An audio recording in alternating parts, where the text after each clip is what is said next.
On Friday about my jump into the pool that's really been sticking with me all weekend. Oh, I saw the chat. Oh, I saw it. I did not see I the even got chat. a couple of notes on it. We talked about it. It said it was an unathletic jump that I should have cannonballed or flipped.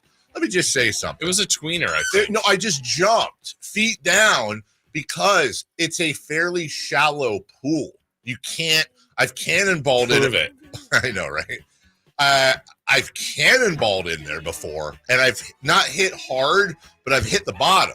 We were a little concerned. There was a long floating. Oh, I did that up. I was hoping, what I was trying to do, I was hoping to, because I did the jump and then the float up. I was hoping to have the show end with me like floating. Is he dead? Find out on Monday. Which just ties into our conversation yesterday. Cliffhanger. All right, cliffhanger. Good morning, Chris. Good morning, Jason. Good morning, everybody. Cliffhanger last night. Yeah, we were. It's funny. I called Jason when. And good morning, by the way. 6:01, June 24th, 2024. It's draft week, and welcome in, everybody. Good morning. I'm a cyclops of the ear today. It happened again. I can't hear out of my left ear. I think there's an irrigation that's going to happen on the. Now this one was the one that was screwy. Irrigated it. I have super hearing. This one. Take the other one off. Take it off for a day. Just kind of remove it. Yeah. Yeah. Last night. Thank you. Yep. Thank you, Jason. Phone call. Thank you. Phone call. So yeah, you and I called you about 20 minutes before I flew. Super late or anything. Maybe 6 o'clock. Yeah, 6:30. And I asked you in the beginning. The first question was, hey, just give me a percentage. What percentage of you thinks I'm calling? Because you knew I was out of town. What percentage of you thinks I'm calling because there's a problem? And what percentage of you thinks I'm just calling a call? And then while Jason was thinking, all of a sudden you hear in the background, Southwest Airlines flight to Sacramento will be boarding. And so that swayed the numbers. But you said it would have been, what, 60-40? There's a problem? Yeah, I think my number Something was like 58. I think 58% chance you're calling because there's an issue for tomorrow. And then just so you know that, I mean, I think people do know this, that on-air me is there's a lot of real-life me in there. But, hey, hold on a second. Hey, we got the actualities working? Not for today. If you want to play Fridays, you can. We do have Fridays. Fridays is the last time that they updated. Can you play just for real? The fourth one down from Friday. I don't even know what it is. You don't even have to lead it in. Fourth one down. Let's play a game of Who Is This? Okay. What are they saying? And who is it? A quote or is it a highlight? Who knows? I don't know. The 7th straight double-doubles.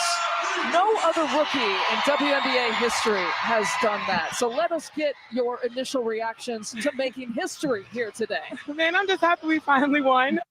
Angel Reese. That's Angel Reese. That is absolutely correct, Jason Ross. Chris, give me a number between 1 and 34 as we debut the new game. What is the actuality? From Friday. 15. 15 is... Well, it's a highlight. So okay, let's see if we can. Well, they'll say their name. Yeah, they'll say their name. Let's see if I can identify the teams before anybody says anything. Let's see if you can identify the team that the highlight is for. Brennan awaits the 2-2 offering. A swing and a drive. Deep right field. Away back. Gone. Well, Brennan. Brendan? Did you say Brendan? Brennan. That was a very excitable announcer. That was a good call. I have heard him before, so maybe it was a playoff team from a year ago. I really don't know. I wouldn't have known. Chris, do you know? I'm gonna go Will Brennan. I've got this up. Oh, you do? Okay, then. All right, Chris is Will Brennan. Will Brennan. That didn't help. Won't Brennan. Tampa Bay. You're close. Cleveland. I was right there. You were right there. And finally, who is this? What's most impressive is just his basketball savviness. Oh, Jason's got it already. Jason Ross. Paul George. Paul George is absolutely correct. That is well done. Well done, Jason Ross. So we're on the phone. And so after we established that there was nothing wrong, And then I said, unless there's something really wrong, but I don't know yet. Yeah. And then that turned into, I think we eventually arrived at the coolest thing that could have happened. And I think I shouldn't share this, but I'm going to. Well, we're safe now. Yeah. Plane goes up in the air, right? And just, right? And then and we couldn't figure out, like, in this world, why. You were flying for like 10 hours. I was flying for 10 hours, but then 6 a.m. hits. You haven't heard from me. First warning would be rundown. Blank. Not here. And you said, hey, I'll be there unless. Which, by the way, Jinxie Jinxerton, does that not follow into? So it's weird. I almost always have usually it's with my wife. So you were my wife last night, apparently. I almost always, I don't know how to explain this. See on the other side? No, I always bring up I'm like if I was on the phone with Melissa and I'm about to get on the plane. And I'll be like, all right, love you. See you when I land. Unless I don't, never know. This could be the last conversation we ever have. Say what you need to say. So love fun. you. And in a weird way, I think that's my way of not jinxing it, because I am letting the universe know that I'm acknowledging the possibility. Like a jinx would be, I'll see you when I land.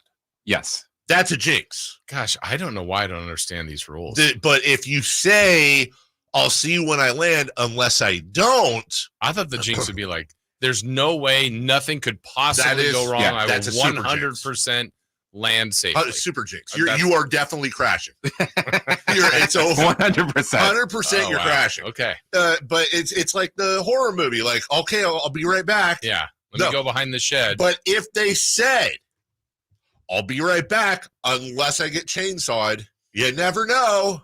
Okay. Then you've acknowledged, and everyone's aware of Chainsaw Guy, and the element of surprise is. Okay. So that ended up with, for some reason, I'm still in the air. It's like 5:55 in the morning. You see, oh my God, Dave's not, I don't know. I hope he's okay. I don't know what to tell the audience. You said that last night. You're like, I don't know what I mean, we really had a deep convo about this. I don't know what to tell the audience. I'm like, okay, you just do the thing, whatever. You probably do something. My guess is you do something like, I know Dave was flying back up. Haven't heard anything. Don't want to think the worst, of course, but I'm sure it's explainable. We'll let you know as soon as we hear from you and gone on with the show. But then now it's like 6:01. The music has been going. You've done that explanation. I am now, as we speak, parachuting. Yeah. From the plane. I don't know where I get a parachute. I know, but you had one and you popped in on. I know why. Because I did early bird and it comes with a parachute. And then I'm parachuting out, big Southwest logo on it. Okay. And we didn't have a sponsor?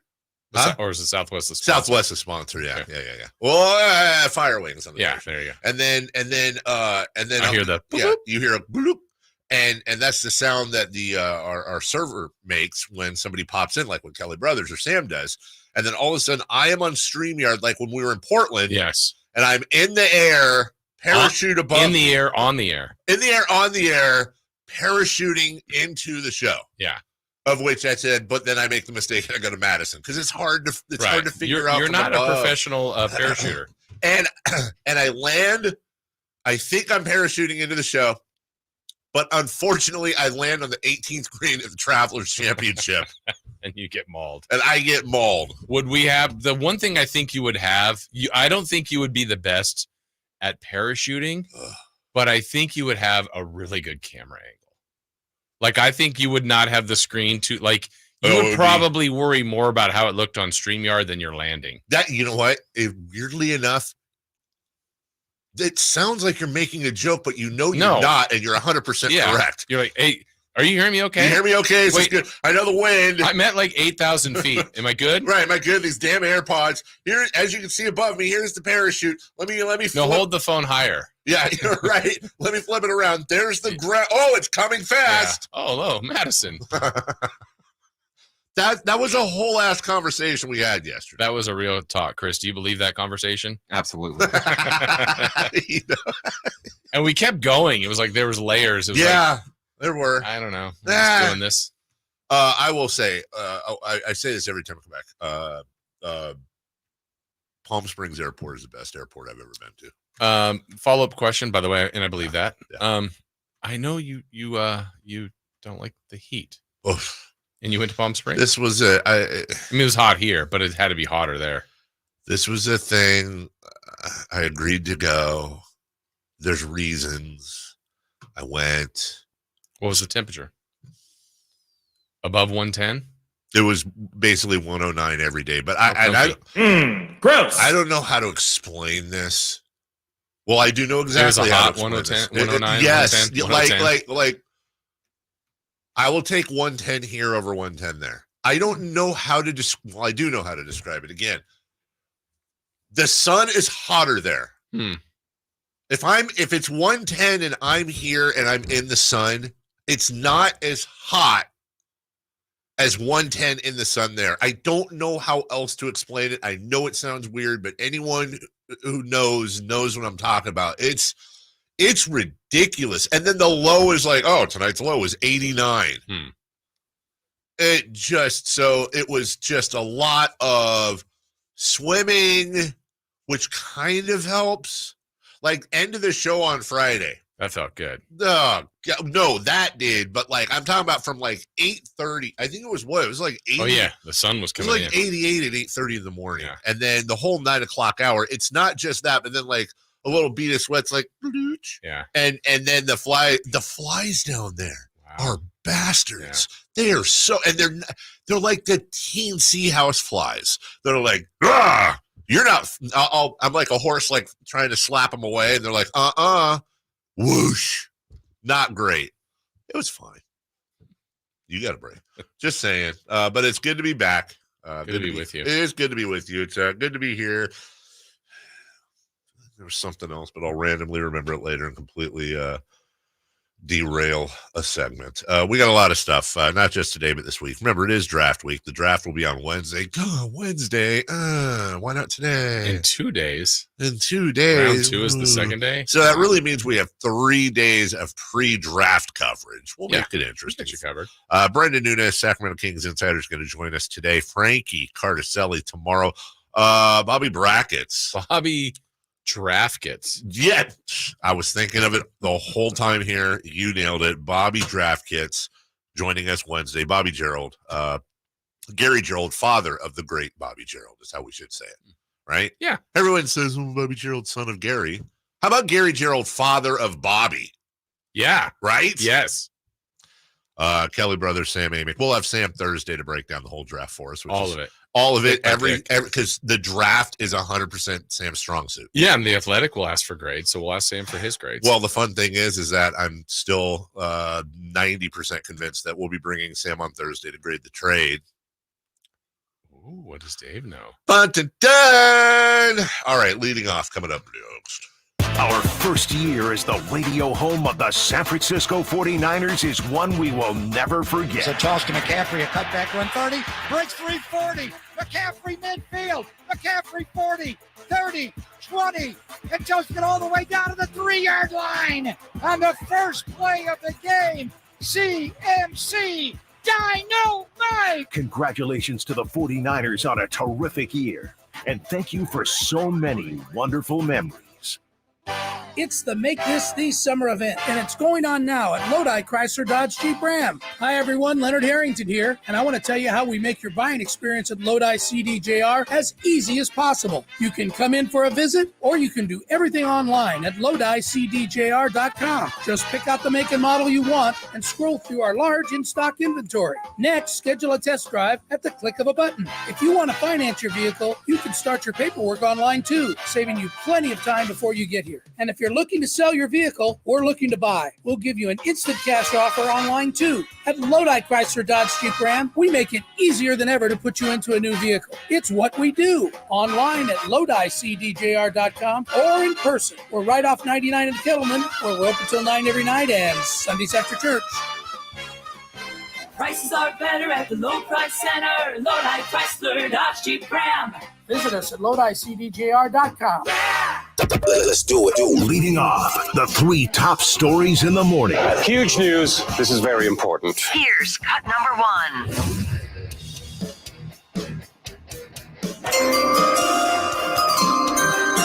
With the 4th pick in the 2022 NBA Draft, the Sacramento Kings select Keegan Murray from the University of Iowa. The only thing that would have made that more fun is if ding ding ding we're going ding ding the draft. The Sacramento Kings select Keegan Murray. How great would that have been if we could get Adam to do that? Yeah. Hey, you remember that day? You and I were on stage out at Golden One. I do. And it hadn't happened yet, but we were kind of gauging the temperature. Or had it happened? Had they drafted him yet? No, they hadn't drafted him yet. No, we were kind of asking about like, hey, yeah, we were on stage and it was Oh, and remember we did Ivy. Yeah, and Ivy didn't get the response that we thought he was going to get. I do remember that, but Keegan didn't either. No, I was like, wait, who do they want? Well, and that was like leading up to it with all the stuff we were doing. I also remember like it was right there where it was like, oh wow, Jabari Smith Jr. is not going to be the number one pick. Now you're here. Yeah, now you're going to fall to 4. Yeah, because Banchero was 3. Right. It was Smith. It was Smith, Holmgren, Banchero, and then we're like, could he fall to 4? Then he didn't. And then they took that guy Keegan, and that he worked out okay. You know, honestly, yeah, he did. Wait a minute, hold on a second. Is that right? Oh, Christ, are you serious? I just realized this. Thank you, whoever's on. What time is the draft? It's like 5:00, right? On Wednesday? Yeah. What's wrong with that? Hold on. The draft is at DraftCast. Come on, David. Seriously. Oh, here we go. Wednesday, June 26th is what it says on ESPN. It's got to be like 5:00. Okay, are you looking that up? Yeah. Okay. Because I just put 2 and 2 together here, and I know and again 5:00. 5:00. And the next day is at I think what did I just? No, I just realized this. I know I'm going to get a collective. Who cares? The draft and the debate are at the exact same time. Chris, go ahead. Oh my God! The draft and the debate they're the same time. I know. I would like to have watched both because I paid my taxes. The Stephen A. versus Skip. Yes, debate. I want to see the absolute train wreck. The absolute train wreck that is going to happen and the debate. I want to see them both. Wait, what if they, oh my God, best idea ever. Welcome to the CNN, because I think it's CNN, right? Welcome to the CNN presidential debate and draft. And then they're debating, but in the middle, ding, ding, ding, ding, ding, and then one of them has to be like, and who is the 4th pick in the draft?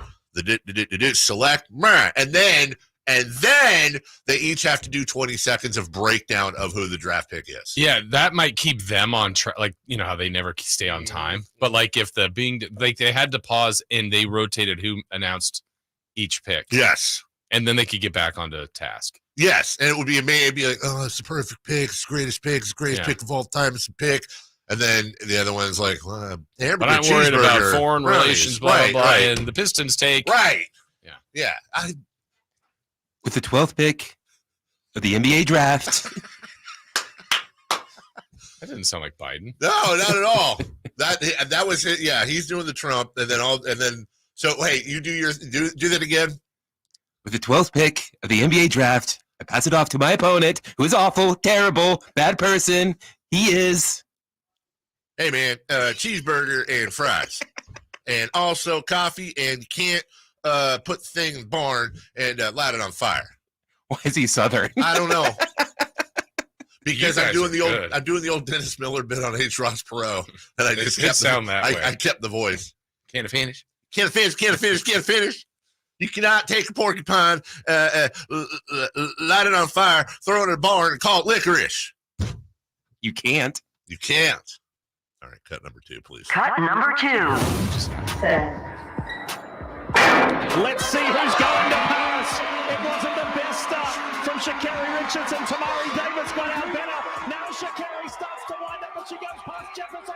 Sha'Carri Richardson, 1070. Oh, that was scary at first. What is this highlight?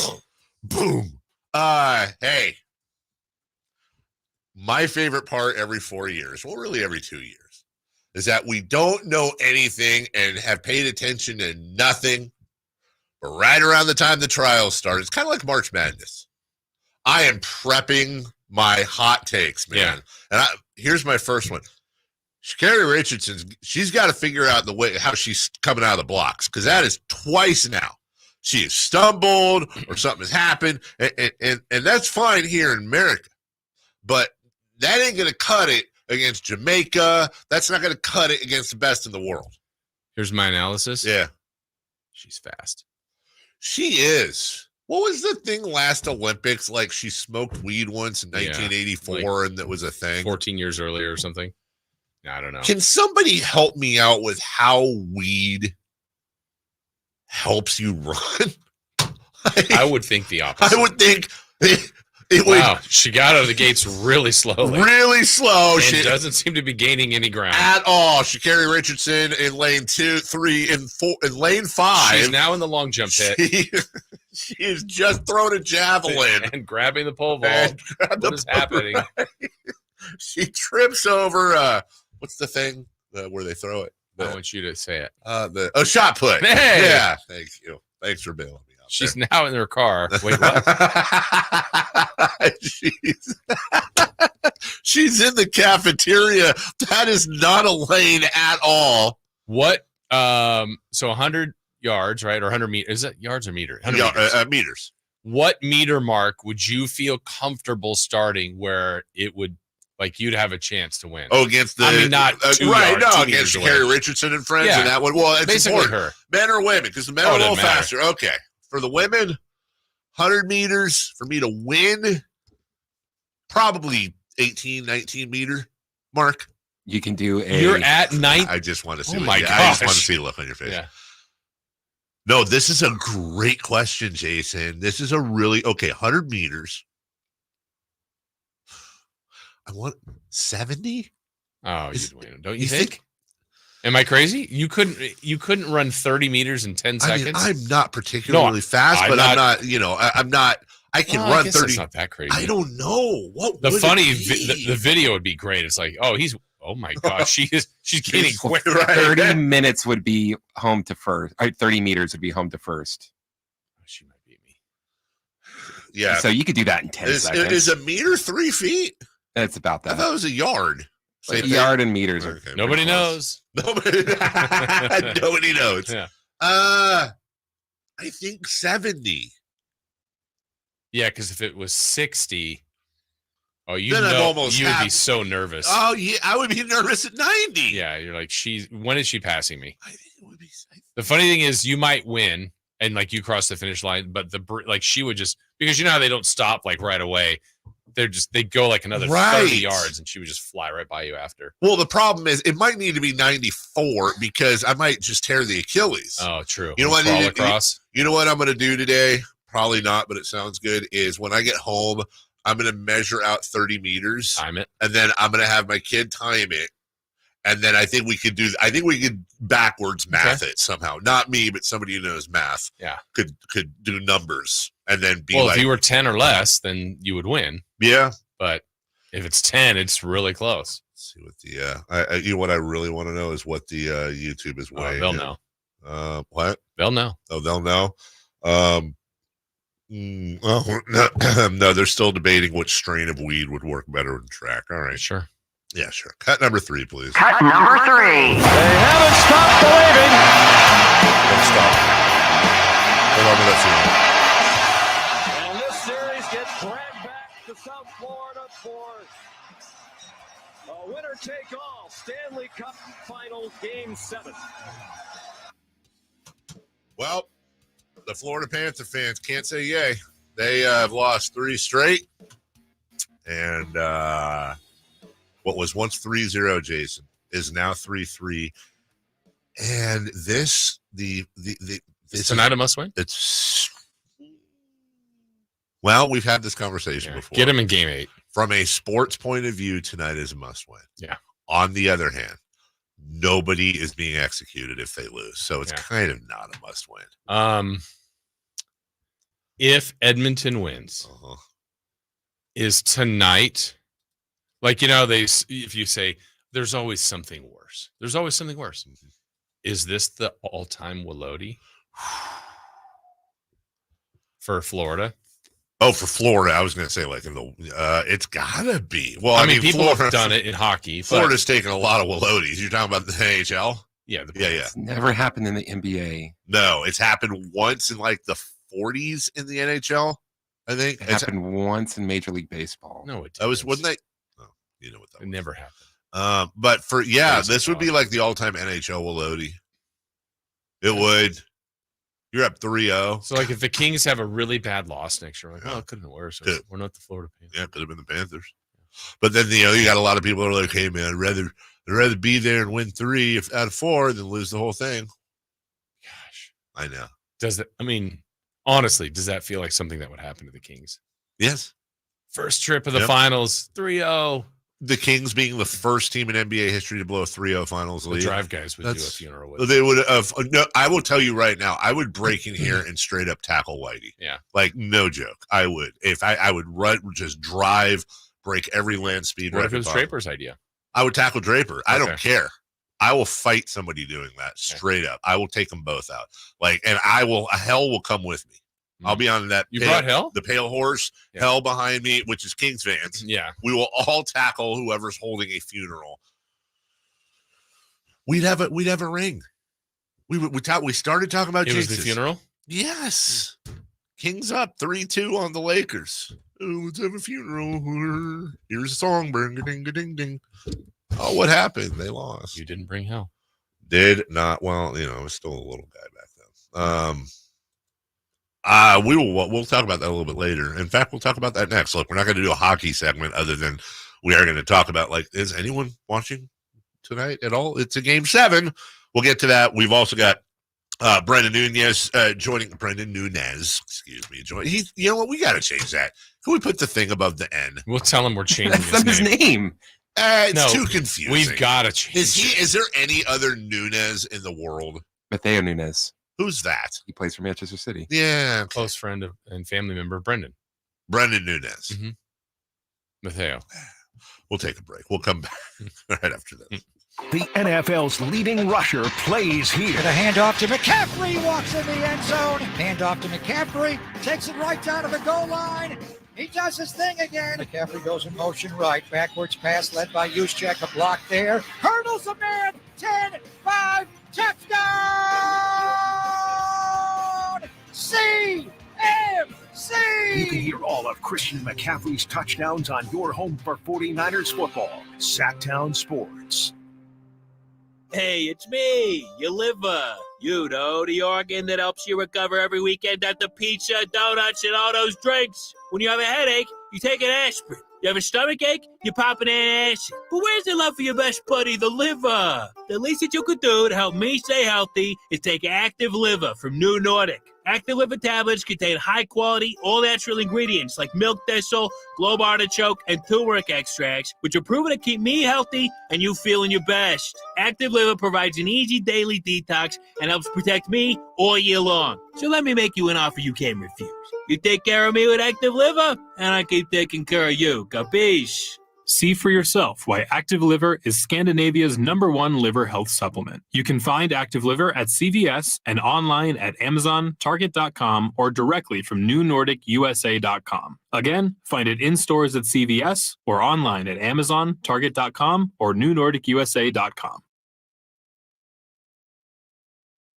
Energy. Now, I've told you this before, but this is what we call extending a good deal. Right now, American Energy Heat and Air is offering an HVAC diagnostic for $99. Oh, wait, I'm sorry. Never mind. They're offering it free. It's a $99 value, but you get it for $0. Let the American Energy team test your system connections and all the moving parts of that system to ensure that it's functioning properly. Now, this is a limited time offer. Call today to schedule your appointment at 916-520-9990. Speak to the company that has an A+ rating with the Better Business Bureau that's been making the greater Sacramento area proud since 1981. 916-520-9990 or AmericanEnergyAir.com. Tell them Carmichael Dave sent you. Call 916-520-9990 now. The best things in life, they come in twos. 2 scoops of ice cream, 2 tacos. And now for a limited time, get our best deal of the year. Buy any phone when you switch to Consumer Cellular and get 2 months of service free. That's right, the same fast, reliable nationwide coverage as Big Wireless, now with 2 months free. Proof the best things in life really do come in twos. Visit consumercellular.com or call 1-888-FREEDOM. Second and third month of monthly base service fee waived for new customers with the purchase of a phone and activation by July 31st, 2024. Taxes, fees, and third-party charges will apply. See website for additional details. If you need bold banners to boost your business, but you're on a budget, think Staples. Because now at Staples, you can save up to $50 on your print purchase. From posters and flyers to signs and menus, Staples can print anything you need to move your business forward.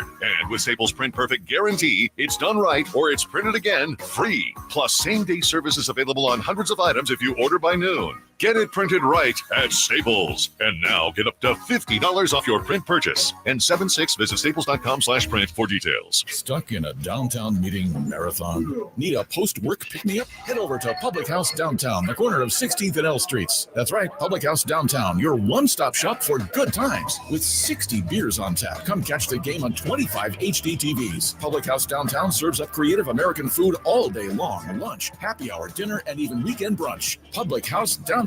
Food, beer, sports. Want to see the menu or plan your visit? Check out their website at phdowntown.com. Find your crew and find your fun at Public House Downtown.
Not scratcher. But before you think I'm saying something dirty, it's literally a stick with a nut on top of it that you, hey, you know, here, Jason, it's actually a scratcher. Yeah, but you already scratched my t-shirt. Oh, yeah, I got you. Yeah, it's kind of scratchy, but it's a play on words because, you know, you think it's something else, but it's not. Thanks, Tom. How many minutes did Tom laugh at that? Just looking at it, just laughing. Oh, God. This is perfect for And Dave. then, like, he'd look at it on the plane and just start chuckling to himself. Like, in the store, they're like, sir, you have to calm down. Right. He probably bought, like, a pack of 12. Well, you know, it's the thought that counts, isn't it? It is. It really is a thought that counts. This Wednesday, I'm sorry. I saw this email, and it's giving me the giggles, and it shouldn't. This Wednesday, we will have Alan out at I don't know why just Alan makes me laugh. Just this Wednesday, we're gonna have Alan out at the public house. Is that what it's called? Public house? Yeah. Okay. What? Yes. 5 to 7. This is not the read. We weren't given a read, so I just wanted to remind you. Okay, because I almost Ron Burgundy the whole thing. There's instructions for the host on there, not, you know. I almost did. I was this close to doing this, which would have sounded this Wednesday. We will have Alan out at Public House 5 to 7. Please make sure to promote it this upcoming week. That's cool. We'll have him out there for a draft party. Yeah. Why just Alan though? Why that's cracking me up. What's Watkins doing? I don't know. Oh, we'll have to. This is our crosstalk right here. Is Chris going to be embedded with Kings reporters? Oh, maybe. Is he going to be a Gold One center? Is it out right outside the war room? Yeah. No, this is very cool. Make sure you get out to Public House 5 to 7 on Wednesday and join the draft party, hang out, have fun. As a matter of fact, every year this week, a video comes up on my Facebook, and it is I forget where we were, to be honest, but we were doing it wherever we were for the draft party for De'Aaron Fox, and everyone knew that was going to be the pick, and the place just absolutely went insane. And rightfully so. Yeah. Some days are bigger than basketball. Some days are bigger than basketball. I want to get to the Game 7 tonight. Oilers, Panthers. I've said it many times on the show. I have all the respect in the world for hockey. I have no reason that I can think of why I don't like hockey, but I just don't. It's not like I don't like hockey. I'm just not into hockey. But then I've watched games 4, 5, and 6. 4 I watched a little bit of. 5 I watched most of it. 6 I watched the whole thing. Wow. Hockey Dave. I don't understand it. I know that Matthew Tkachuk is the son of Keith Tkachuk, and he went to school with Jason Tatum. How many Tkachuks? How many Tkachuks? Yeah, exactly. I know that Connor McDavid is on the Oilers, and he's really good. That's it. A good take. That's it. I know that Canada last won the Stanley Cup in 1993 or 2010. Yeah, we haven't been able to prove. Yeah, we haven't been able to prove that. And I don't know if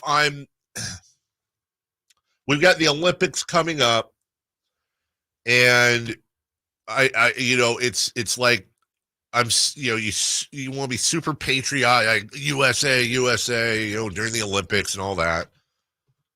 Is it unpatriotic of me to root for Canada? I'm like all in on the Oilers. All for in. the comeback? For the comeback, and because I want Canada to win one. They haven't won one since 93. That's 30 years, man. 30 years. So now you're Edmonton, Dave. Yes. Well, You hoser. Right? Take off, eh? Strange Brew, great movie. Oh, I've never watched that with my kids. I'll bet you they'd hate it. I'll bet you they would hate it. Would that hold up today? Is there anything controversial in it? No, but I just wonder. I'm just trying to think of the comedy part of it. Is it actually funny today? It was Rick Moranis and the other guy. Dave Thomas? Yeah. Wow. I think you nailed that, dude. But the Wendy's guy? I was thinking the same thing when I said Dave Thomas. Like, isn't that the Wendy's guy? I think you nailed it, dude. It is Dave Thomas. Okay. Rick Moranis plays Bob, and Dave plays Doug McKenzie. Yeah, Bob and Doug McKenzie. Oh, Max von Sydow's in it. Oh, really? Rest in peace. Yeah, that was. Remember they played the little organ music and. Chris, have you seen Strange Brew? No. I honestly saw it. When did it come out? 80 what? 83. Yeah, I don't remember a lot of. I saw it, but I don't remember a lot. I don't either. I was not alive. I would really be curious to see how Chris would. I really like Rick Moranis. I might like it. I honestly don't know. Like, I don't know how that would. I was young and thought it was kind of good, but I don't remember thinking it's obviously I haven't rewatched it. I watched it a bunch. Did you? Yeah, I don't know. Basically, these two brothers love beer, and then they get a job at a brewery, the Elsinore Brewery, and they all they do is just basically call each other a hoser and take off, and then they have a dog named Hosehead. That's right. That they feed beer, and then there's something about I guess it is available for rent. You can't stream it. Hey, Chris. Same rule as usual. If I Venmo you the $4, Chris will watch it during the show. Could you make some time this week to? Yeah, I'll do that. Watch Strange Brew. Okay, very good. We need Chris's movie review. Of I want Brew. Chris's movie review for Strange Brew because this would be right now. I feel like you're giving it a better grade than I am, but I'm not. I don't know if it's good. Like Chris would be a perfect one to watch it because he's hasn't seen it and whether it's funny today or not. It really do. It does have an 81% audience score on Rotten Tomatoes. Really? I don't know. Is that good or is that average? No, that's good. Is that good? I don't remember liking it that much. Anyways, this guy, the whole thing is about drinking beer. Yeah. And then at some point the dog flies. Spoiler alert. So yeah, hockey. Yeah. Yeah, hockey. The story is very intriguing. It From is. 3-0 to 3-3. Can they pull the comeback off and win all of the last 4? Are you going to watch it all? Honestly. Right now, my answer is I don't know. I would lean towards probably not. Is that terrible? No, I just, the thing about tonight too is like, what the hell else? That's where I say I don't know. Like, it's like, oh wow, third period. I mean, it is deciding the Stanley Cup. So I probably will actually. Now that I think about it, there's probably going to be some Olympic trials on. Yeah, that we'll flip back and forth to. The game tonight is at. I have been watching the trials. The 5 o'clock. I watched the swimming where the sisters made it. Mm-hmm. Gretchen and someone. Katie Ledecky lapped everybody. Right. I've always been a fan of the speed races, either in swimming, like the 50 or the 100, and then certainly the 100 and 200 in track, men and women. The 50-meter race. What meter do you have to be at? You can push off.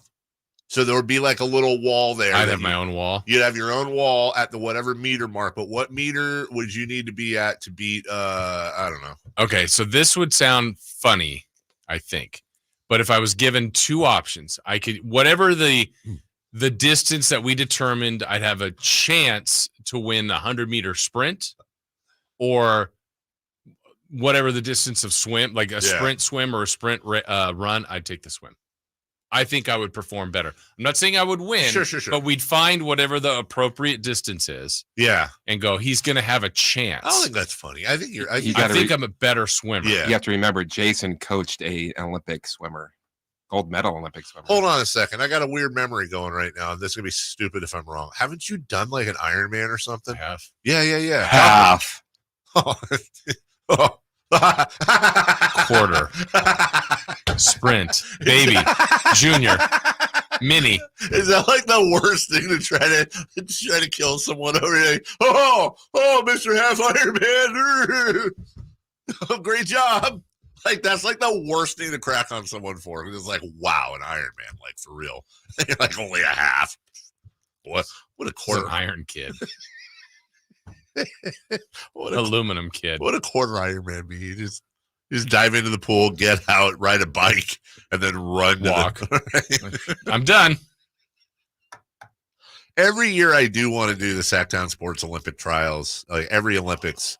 And then we don't do, like, there really has to be something we can do for our staff. But it's not. But the important thing is, it would have to be like completely non-athletic. It would basically have to be like a lot of Friday fun and games combined with like throwing a dart. Like we're reading commercials with efficiency. I'm thinking more of like Double Dare physical challenge type of. Where you get slimed? Yeah. Is there slime? Yeah. See if we can create the perfect tease going to break. Oh, perfect. Who can intro the song the best? Mm-hmm. The alphabet game. You got 15 seconds to have on this topic of the sports take. The Jeremiah classic gold medal. All right, we'll take a break. I'll have a full report on Game 7 tomorrow for all of you.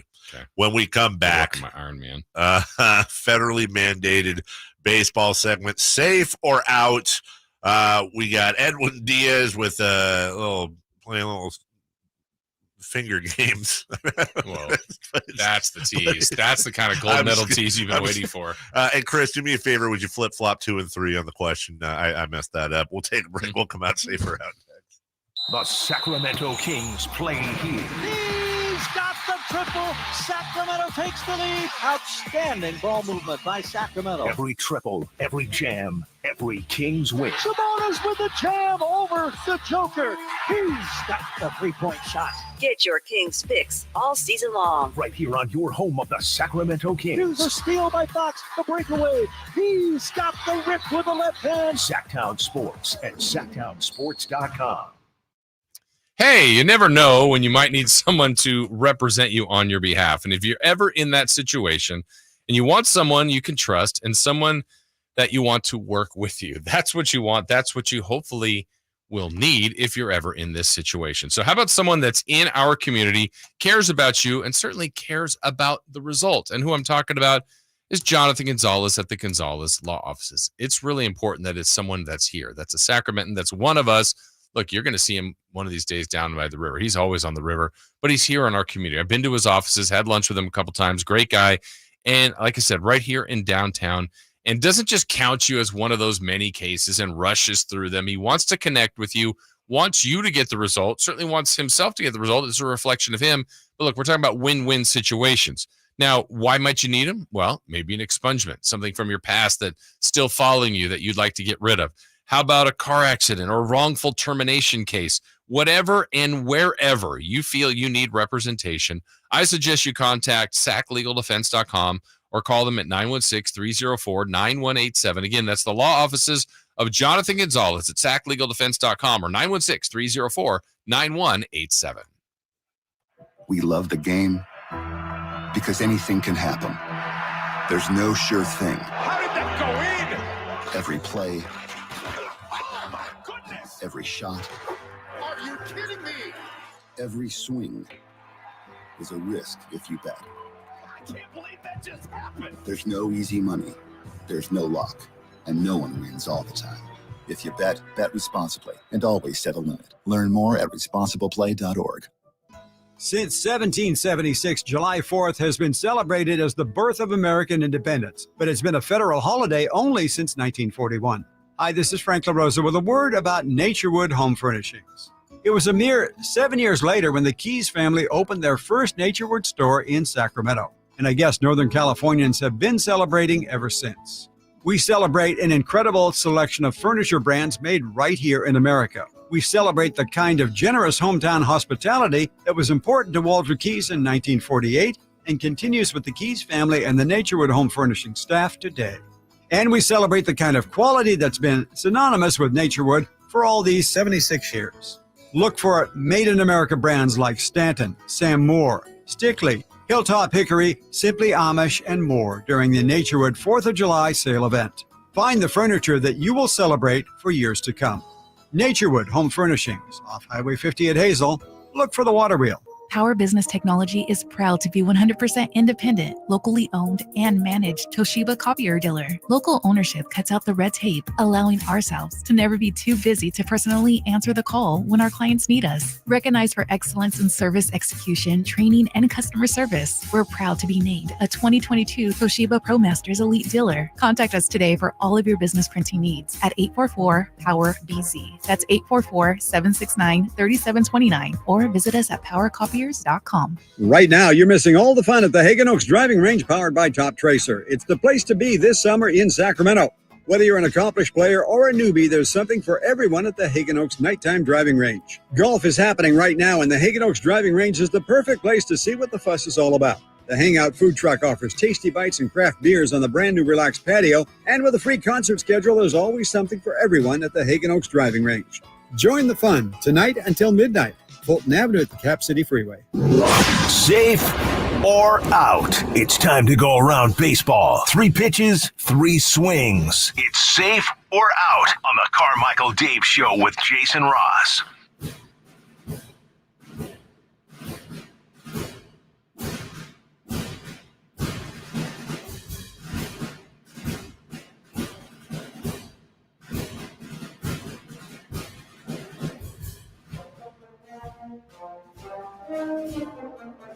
That was a different time.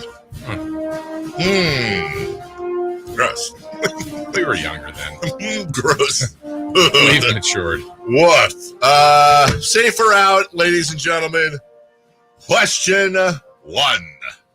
Mets closer Edwin Diaz is going to be suspended, likely 10 games for a foreign substance on his hand.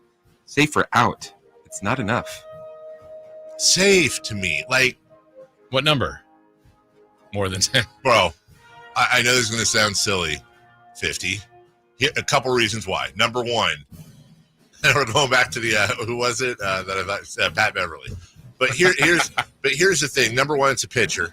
And I know it's a closer, so it's more than a starter that he's going to be. You know, like a starter pitches once every 5-6 days. So, but it also shouldn't be days. It should be games. I don't know why they do days. 2 games. Like you could have if it's a or no, I guess they do games, huh? Actually, what am I thinking?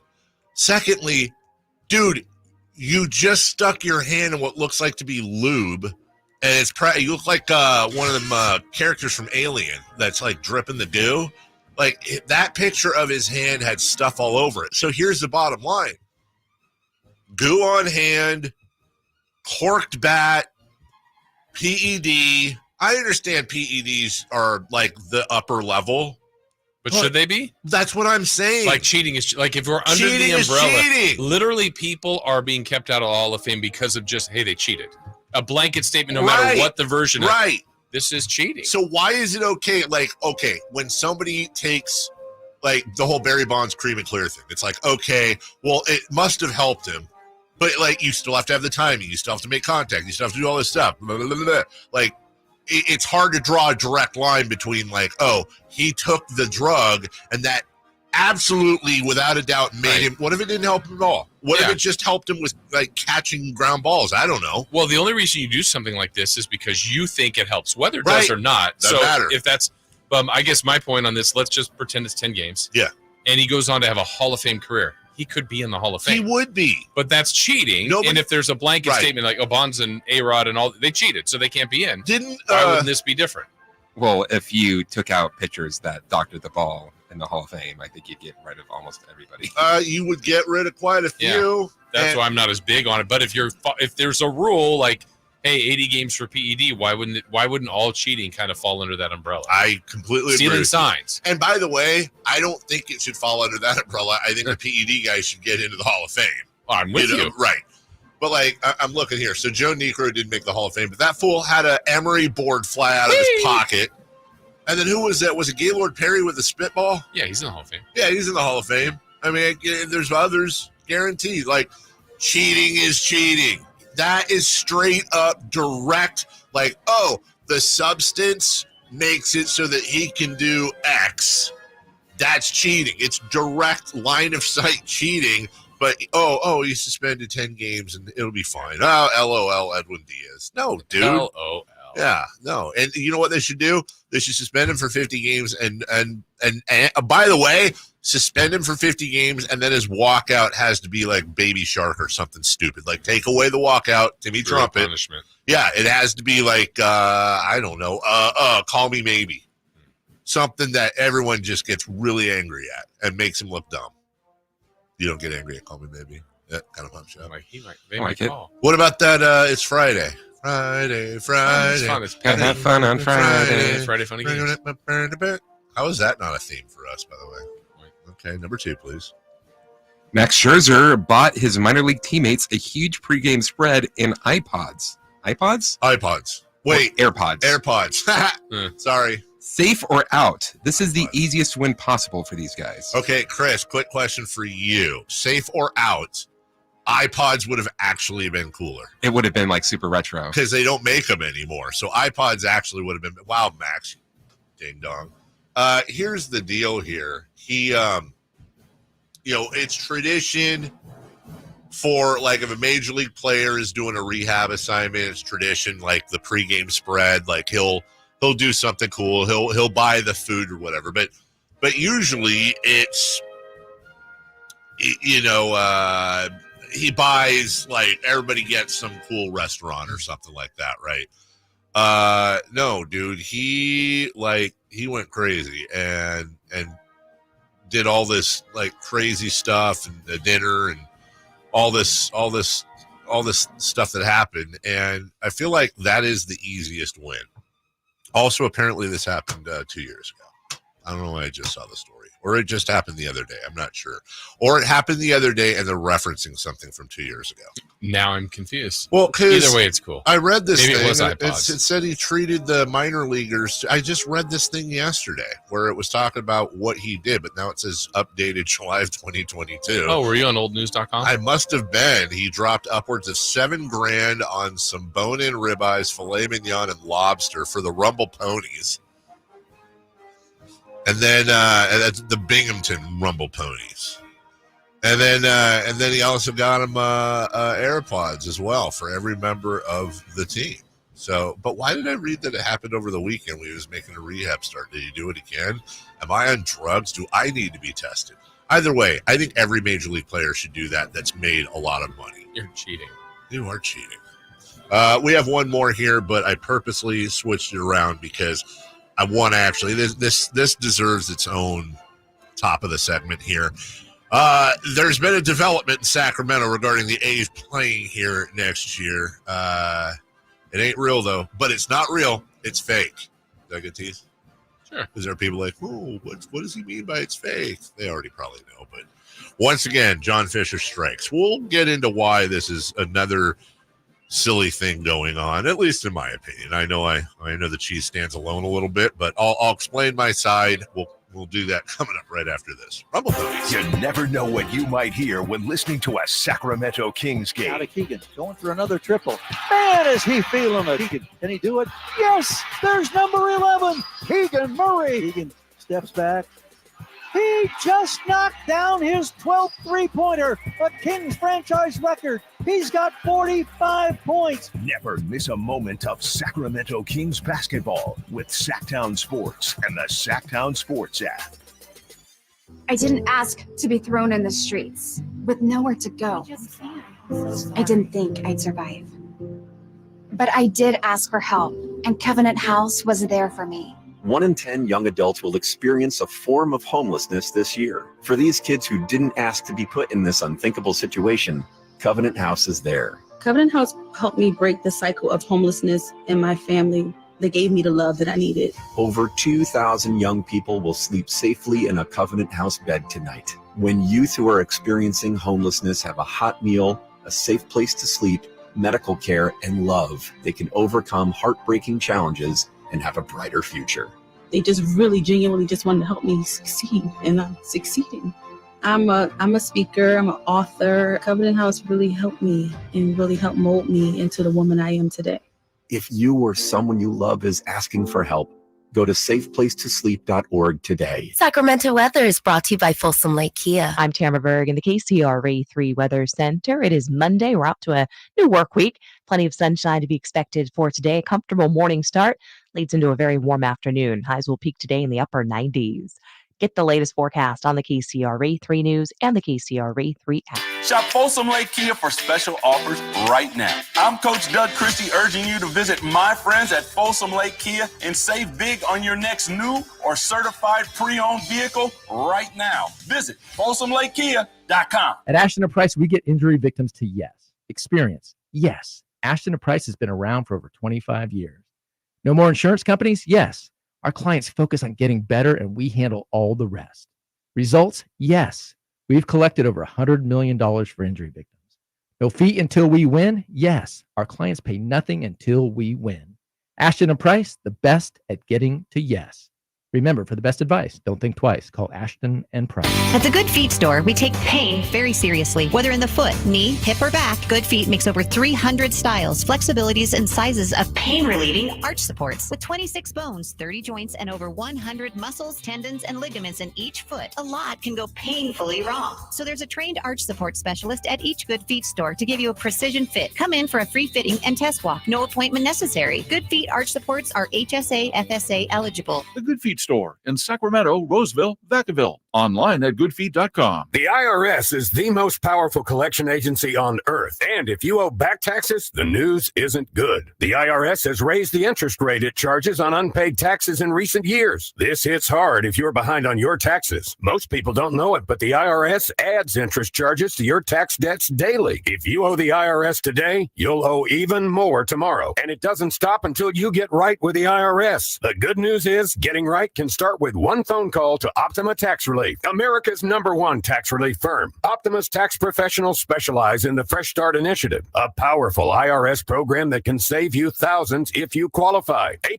rated by the Better Business Bureau, the experts at Optima have resolved over $1 billion in tax debt for their clients. Call now for a free consultation. Call 800-343-6460. 800-343-6460. 800-343-6460. Optima Tax Relief. Some restrictions apply. For complete details, please visit OptimaTaxRelief.com. Carmichael Dave here for Capital Casino. Sacramento summertime heat is back. And, of course, Cap Casino, Sacramento's #1 poker room, wants to invite everyone to soak up some air conditioning, still with the most variety of table games in the region. And, as always, the best food, best service, and the best action, conveniently located in downtown Sacramento. Capital Casino, of course, reminding everyone to please make sure you gamble responsibly. 1-800-GAMBLER. Stuck in a downtown meeting marathon? Need a post-work pick-me-up? Head over to Public House Downtown, the corner of 16th and L Streets. That's right, Public House Downtown, your one-stop shop for good times. With 60 beers on tap, come catch the game on 25 HD TVs. Public House Downtown serves up creative American food all day long. Lunch, happy hour, dinner, and even weekend brunch. Public House Downtown. Food, beer, sports. Want to see the menu or plan your visit? Check out their website at phdowntown.com. Find your crew and find your fun at Public House Downtown. It's a myth to think you don't play golf well enough to get fitted for golf clubs. The professionals at the Hagen Oaks Player Performance Studio would argue that playing the game with golf clubs properly fitted to your body and swing characteristics is the best way to improve your game and have more fun on the golf course. With a professional staff of fitters, all the major brands of equipment, and cutting-edge technology featuring TrackMan, the indoor-outdoor Hagen Oaks Player Performance Studio is worth a look. See for yourself, Fulton Avenue at the Cap City Freeway. Schedule your fitting at 916-808-2531, 808-2531. KHTKAM Sacramento, KYMX HD2 Sacramento. Take it on the local level. Live and local, 6 a.m. to 6 p.m., Monday through Friday. From the Power Business Technology Toshiba Studios. Sactown Sports. The Carmichael Dave Show. He's on the microphone when he's not on the microphone. He's playing a song, and when he's not playing a song, he's on the microphone. And then boom. With Jason Ross. No, he didn't. Yes, he did. Call or text at 916-339-1140. It's the Carmichael Dave Show with Jason Ross on Sactown Sports. Draft week, everybody. Drafterton. Coming up in the next segment, probably a little later than this one. We'll have some draft questions. Also, that's a 3 for Madness. Also, there's a hullabaloo on Kings social media about Malik Monk being the biggest free agent signing the Kings have ever had. I do want to get into one particular part of that. And then a lot more on Monk and on what that means. And then the draft coming up on Wednesday. We will have live coverage of that. Also, Alan Stiles, Public House, 5 to 7 p.m. on Wednesday. Get on out there. It's going to be all kinds of fun. I might make my way out there. Really? Yeah. Where is? Give me an address on Public House, would you? 16th and L. Yeah. 16th and L. It used to be right next to the mix. Yeah. Oh, I know exactly where that is. Where do you park there? Just Street. wherever. Street? Yeah. There's like a paid parking spot. Oh, there is. Oh, okay. I'm like, every time I go downtown, I parking just can be. Yeah. Hey. But not there. There, I hear the parking's fantastic. So head on down there, 5 to 7 to Public House. The A's have announced that, well, I shouldn't say the A's have announced. Rob Manfred has said that there's going to be artificial turf. And the A's have confirmed that. It'll be a synthetic turf, I guess is what we say. Right. Amongst other changes, in order to compensate, because they're going to have, 200 and almost 300 games played. Well, no, excuse me, 81. And I don't know how many home games the River Cats have. They don't play less, but still over 100. Well, 100, let's say like 120, 100, whatever. Excuse me, hold on. Yeah, get that out. Yeah. Oh, there you go. That's got to be annoying for people to listen to, other than my voice. So apparently, this will be similar to what the Diamondbacks have and have had installed. As a matter of fact, I had this up during the break. If you want to know, are there baseball teams that have turf? There are, I believe, 5 of them. Okay. There is Arizona, Miami, Tampa Bay, Toronto, and the Texas Rangers. So when I had tweeted about it yesterday and like, well, this sucks, there was a common response which was like, hey, douchebag, there's 5 other teams that already do this. I get that response. Anybody want to tell me? Arizona, Texas, Miami, Toronto, Tampa Bay. Anything that comes to mind that they have in common other than being Major League Baseball teams? Anything those places have in common? Indoor facilities? They're all roofed. Yeah. They're all roofed. Some with the ability to be open. Retractable. Yeah. 100%. Like Arizona's retractable. I think Miami's retractable. And I believe Texas is retractable. But they have the ability to climate control. Yes. So, I mean, this is probably going to be something that I would almost guess is a preference. I'm talking about the players. Mm-hmm. For some might prefer this, some don't. Have you ever played in a, gosh, where's that field over? I have played on turf. Mather? No. But okay, so arena it's softball not, is on turf. Yeah. Okay, but that was probably like truly the definition of artificial turf. Like, that wasn't grass, was it? It had little grass. It had little blades? It had little blades. It did. Okay. It did. It wasn't like the carpet. Okay. So I've never played on carpet. What are you laughing at? What is he? Are you laughing at something you can't say? Because you played out there before, didn't you? The arena soft. This just came like into my brain as you were talking about it. Arena softball, when the show played there and Noodles made like the most insane, like he like barely hit it, started running, got hit in the back, and fell over. Noodles was a walking comedy out there. He was trying. Yeah. It was bad that we're just laughing at it. I tore it last major knee injury I had. I tore my knee out there. Fun. First at bat of the playoffs. Batting third, 2 guys on, roped one off the wall, got out of the box, and my foot caught on this little black padding that they have behind home plate and twisted. I go down, just burst everything in my knee, and one of my best friends, Pat, goes, "Dude, run it out!" And while I'm writhing and like doing the pounding, doing the pounding the floor thing. Yes, in case you couldn't see that. Anyways, continue. Yeah, so my point would be at some of those places, like Sac State football, they've got a lot of football places now have this synthetic turf, like sport grass, whatever. It's not artificial turf and like what we think of like from the 70s and early 80s. I actually kind of like it. Why do you like turf? Honestly, for baseball. For baseball, so like the one out at Mather I've played at, I'm like, nothing's ever perfect, but like the hops are true. Yeah. Like there's no random like boom, a weird rock or a divot or a spike mark or a sprinkler head or something.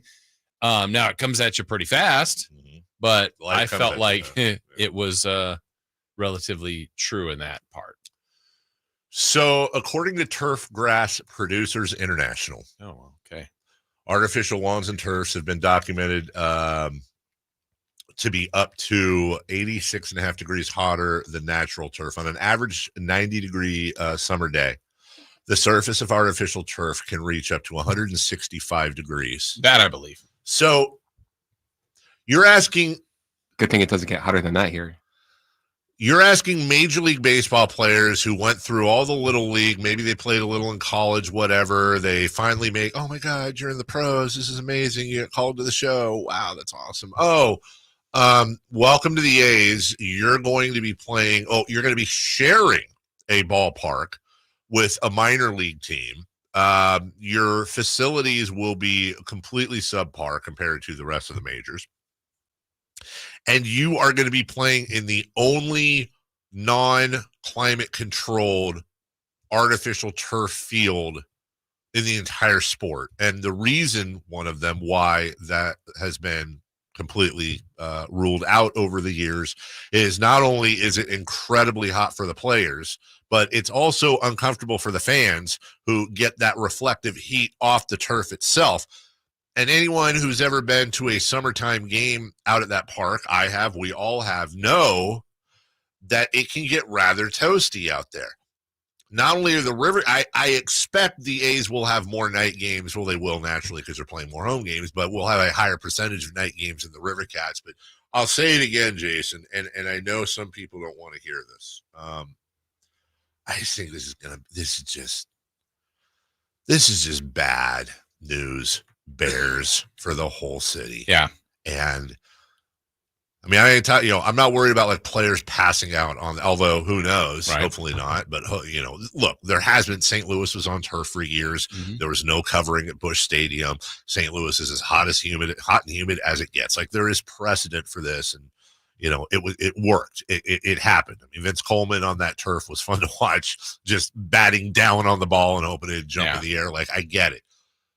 But it just, John Fisher is the worst owner in sports. John Fisher, whether it's the Earthquakes of the MLS or the A's of baseball, has proven time and time again that he is a Nepo baby who inherited his money, who has no interest in being a caretaker for the team he holds. All he wants to do is basically turn a profit. And the way the A's are handling their final year here in Oakland, is disgusting. They had a lot of legends out there yesterday, and even a couple of them were saying publicly, we hope there's a way they can stay in Oakland. Fans are being discouraged from expressing certain views, and we're bringing that to say. And now I know you and I are on the opposite side. I'm not opposite side. You and I see things a little differently, and I don't want to beat the dead horse here, which I am, but I hate that we're associated with this guy, and I hate that he's bringing his circus here, and I hate that. And I do not share the confidence others do that these are going to be just sellouts for 4 or 5 years. Mm-hmm. I don't. I think this is going to be a horrible team on a horrible field in horrible environments with a horrible win-loss record, and it's going to eventually get to the point where Sacramento becomes a point. This part I am more sure of than anything else I'm saying, because I've been wrong before. Yeah. I'll be wrong again. I think at some point Sacramento is going to be a punchline. Our city is going to be a punchline, and it's not our fault other than, like I said last week, go bring the Monarchs back, Vivek. That's what you should be doing, not giving this ding-dong, not associating yourself and your brand with this. Vivek has done so well at making the right decisions when it comes to off the field stuff. I appreciate his love for Sacramento. I appreciate his investments in Sacramento, he and his partners. This just seems like I said, it's like when you're 19 and they try to sell you the sports car and they say, hey, you can buy it. Your credit works. We can make it work, but your payment's going to be $1,200 a month. And you go, I don't care, ladies. And you drive off you didn't think it through. The whole turf thing, dude. Yeah, that one doesn't bother me as much. It's just why? Like, is it because of too many games? The other part about that is like, okay, some of the argument I could see where it's made for it, but you also should have some of the best in the business at groundskeeping and the money and the wherewithal to be like, you know what? Yeah, we are going to have real grass. It's going to take extra care, all that. Yeah. Yes, you're the professionals. It should be done that way. I mean, it would if the River Cats play, I don't know, let's go with a number of 60 games at home. That's going to be enough to derail everything you've done for the A's at home. I think they could have real turf. I agree with you. Then you're right. You do have the best in the business. And honestly, I'm struggling to say this next thing because it's public knowledge, and if not, let me remind you that I work with Kevin Nagel, who owns not only the Republic but also has been working nonstop on this indoor stadium, this a new stadium for outdoor stadium for the Republic. And I want to stress here, I have never spoken about this. I've never brought it up. I've never heard any conversation about this. This is not any sort of hint or insight. I don't know. But it does make me think, well, if you have an outdoor field and you have 2 baseball teams and you have this other guy who's trying to build an outdoor stadium, it does make me think, well, wouldn't that make sense where if you had 2 stadiums that could both be outdoor and house things? I don't know how that would work because Republican baseball run through the same season. So maybe that's the reason why. It's just unfortunate. It's one thing to have, like if the River Cats were relocating for 4 or 5 years and the A's were just playing, they're like, that's one thing. Right. The fact that you're having them in a minor league park that's 25 years old and you're sharing it with a minor league team and now it's going to be I don't know, man. Maybe it's just me. We'll take a break. When we come back, 3 for Madness. Malik Monk biggest free agent signing for the Kings ever? Also, who are you most intrigued at when it comes to a realistic pick for the Sacramento Kings as well? And then something stupid on social media I saw. 3 for Madness next. Kevin Herter plays here. It's Herter. He's been hot. He fires. He's still hot. Kevin Herter from downtown has a 15-point first quarter. Sactown Sports is your proud home of the Sacramento Kings. Hi, I'm Henry Winkler. My eyes are very important to me. My eyes connect me with everything I love. I loved my late father-in-law dearly. He always lit up a room, but his vision dimmed with age. He had age-related macular degeneration, or AMD. And since partnering with Apellis, I've learned there's an advanced form of dry AMD called geographic atrophy, or GA. His struggle with vision loss made me want to help others know about GA's warning signs. For some, colors appear dull or washed out. For others, hazy or blurred vision make it hard to see details, like fine print on price tags. Many have trouble seeing in the dark, making driving at night difficult. GA gets worse over time and cannot be reversed. If you think you have GA, don't wait. Treatments are available. Ask a retina specialist about FDA-approved treatments for GA and go to GAWon'tWait.com. 3 questions, 3 answers. It's 3 for Madness on the Carmichael Dave Show with Jason Ross. Here's question 1. All right, it's draft week. We've got all your draft week coverage right here on your home of the Sacramento Kings, Sactown Sports, including Alan Stiles at Public House, 5 to 7 p.m. Wednesday. Make sure you get out there and support our guy. We'll find out during Crosstalk. Where's Chris Watkins?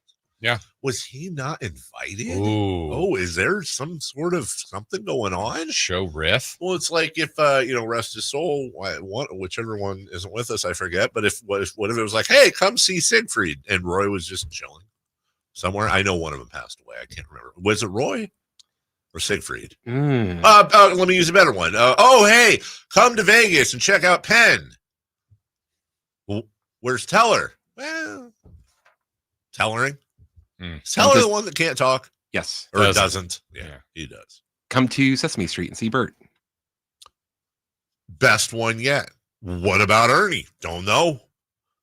Join Bert at Public House, 5 to 7. Guy. You're a Bert guy over Ernie guy? Yeah.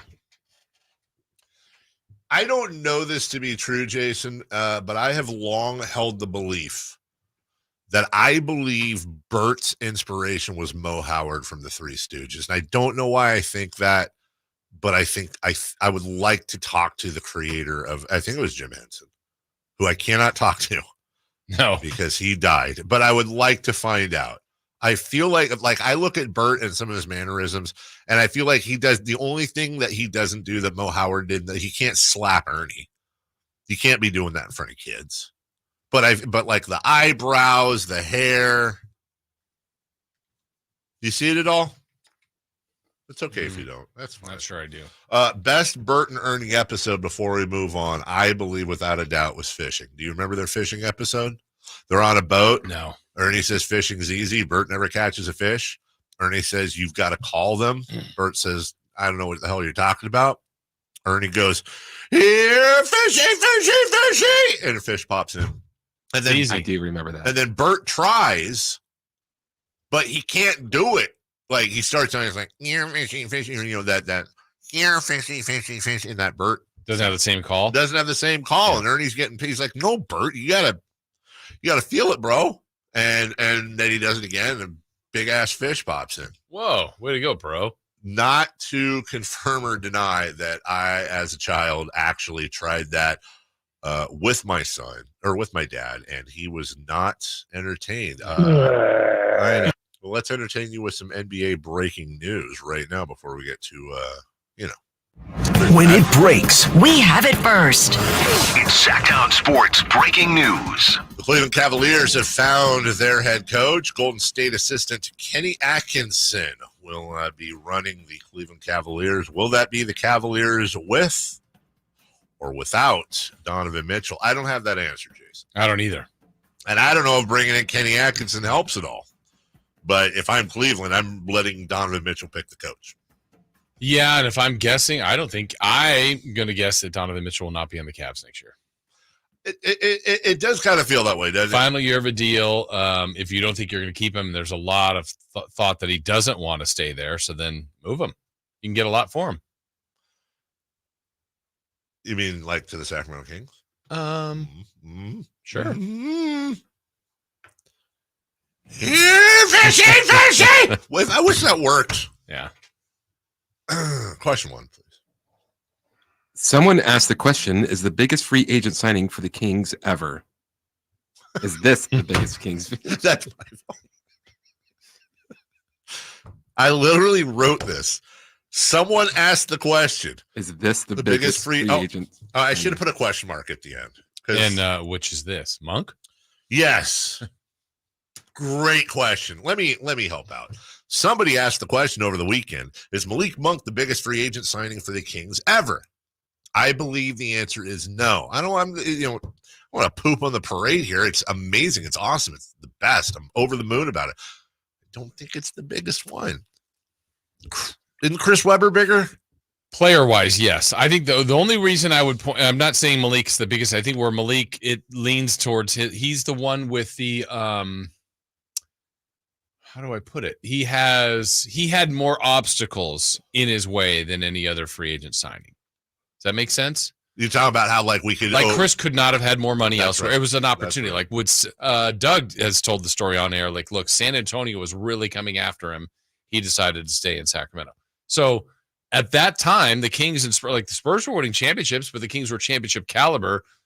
That was a team he could have left for, right? But chose to stay in Sacramento. Chris chose to stay in Sacramento. A lot of times, the opportunity here was probably better.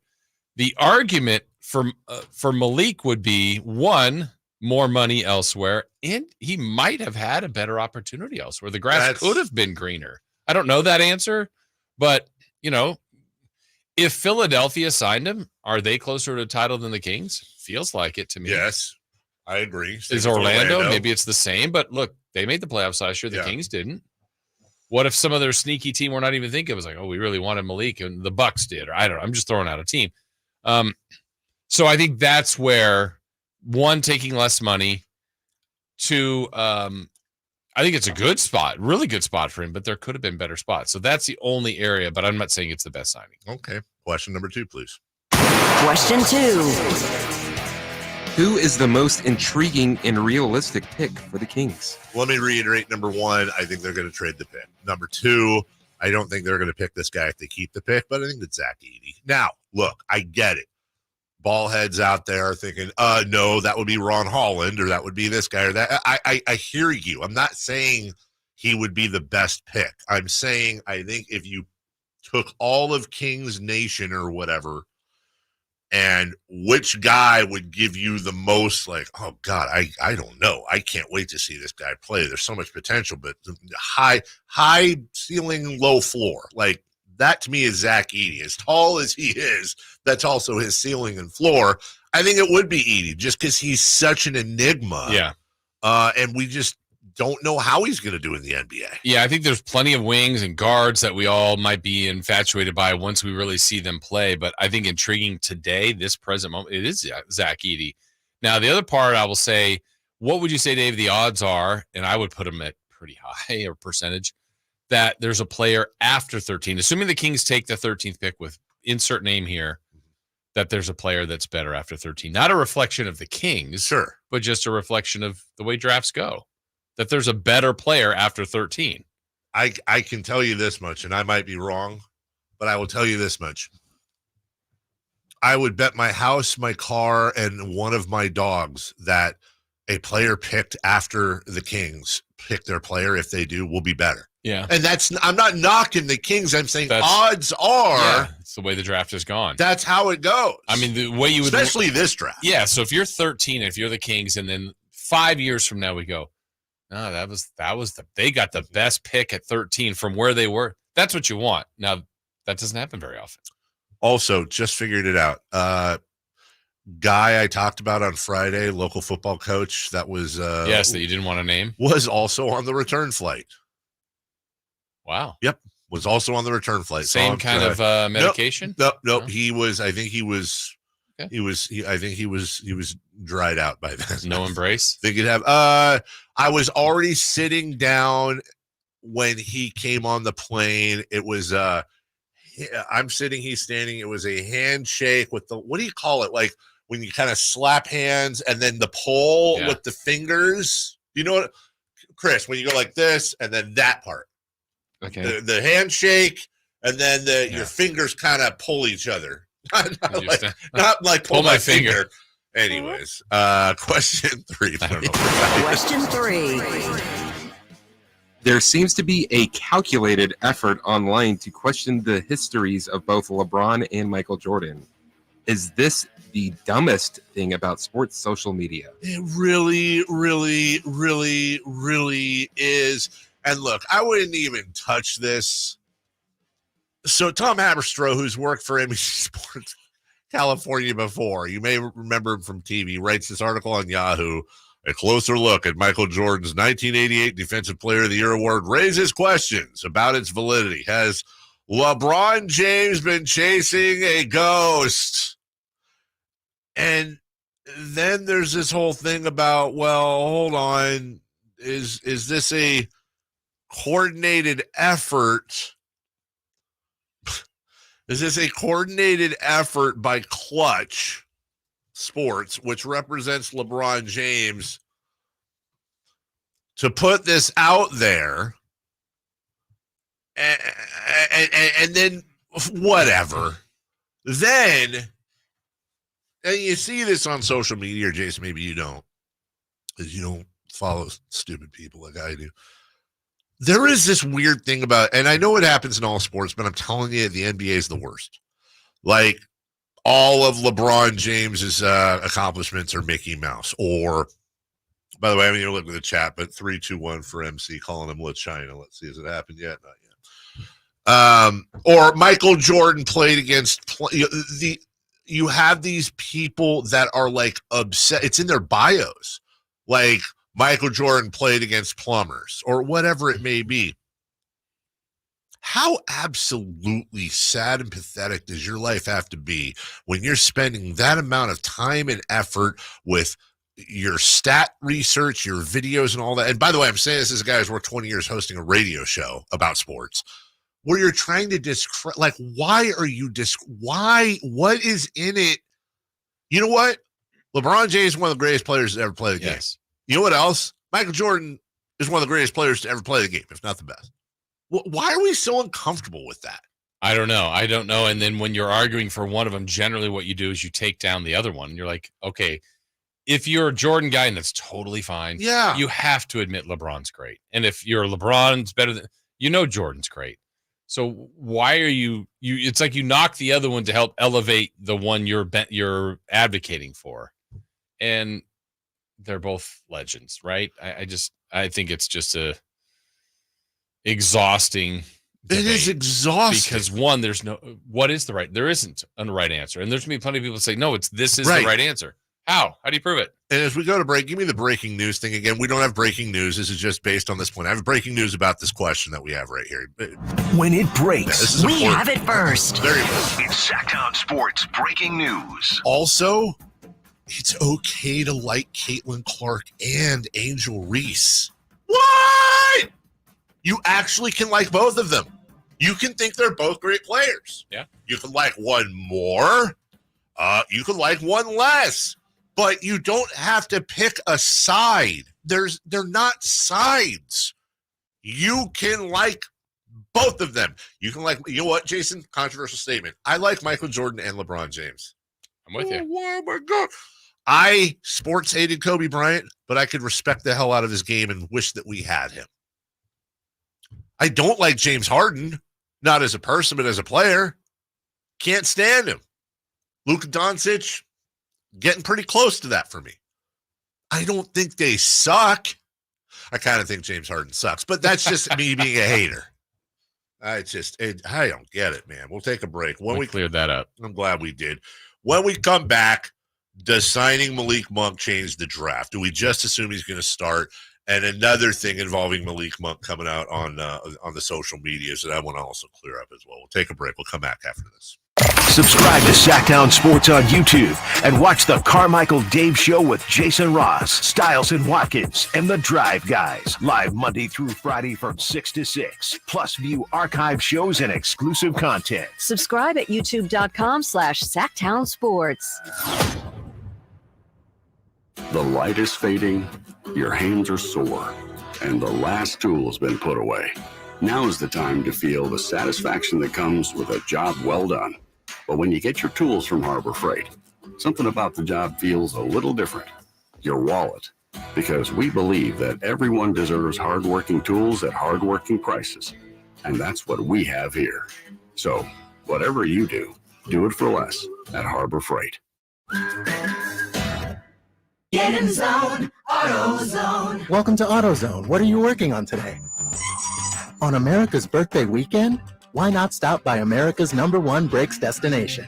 Right now, you can save 15% when you buy a set of OE quality Duralast pads and rotors, and up to 50% when you bundle Shop Pro brake cleaner and brake fluid with Sil Glide brake lubricant. It's just part of our 4th of July sale at AutoZone. Get in zone, AutoZone. Restrictions apply. Whitey here reminding you that not all gas grills are created equal. Bring out all the delicious flavors in your grilled meats with the amazing Napoleon Prestige and Prestige Pro line of outdoor cookers. My Napoleon Stainless Steel Pro Series gas grill has turned me into a grilling pro with features other grills cannot match. They're built different, built better, built to last. Made with premium stainless steel that boasts quality and a lifetime warranty. I may never want to cook indoors again. Napoleon grills and accessories are now available at your nearby Amy's, Ace Hardware in Sacramento, and now El Dorado.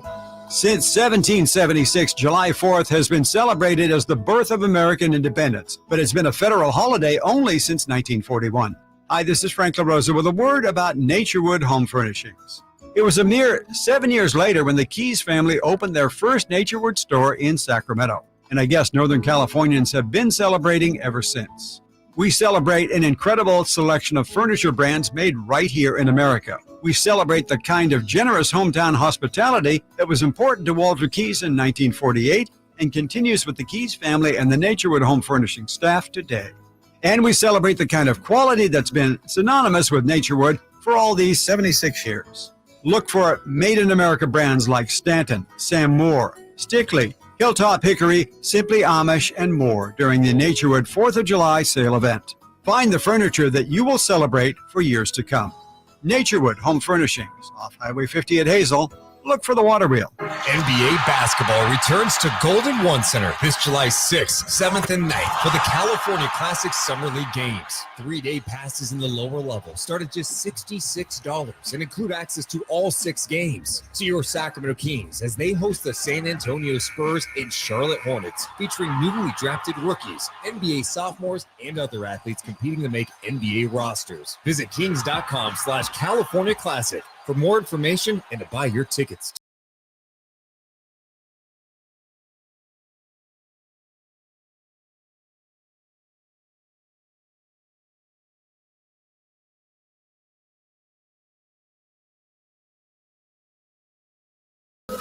Waking you up with the best in local sports. It's the Carmichael Dave Show with Jason Ross on Sactown Sports.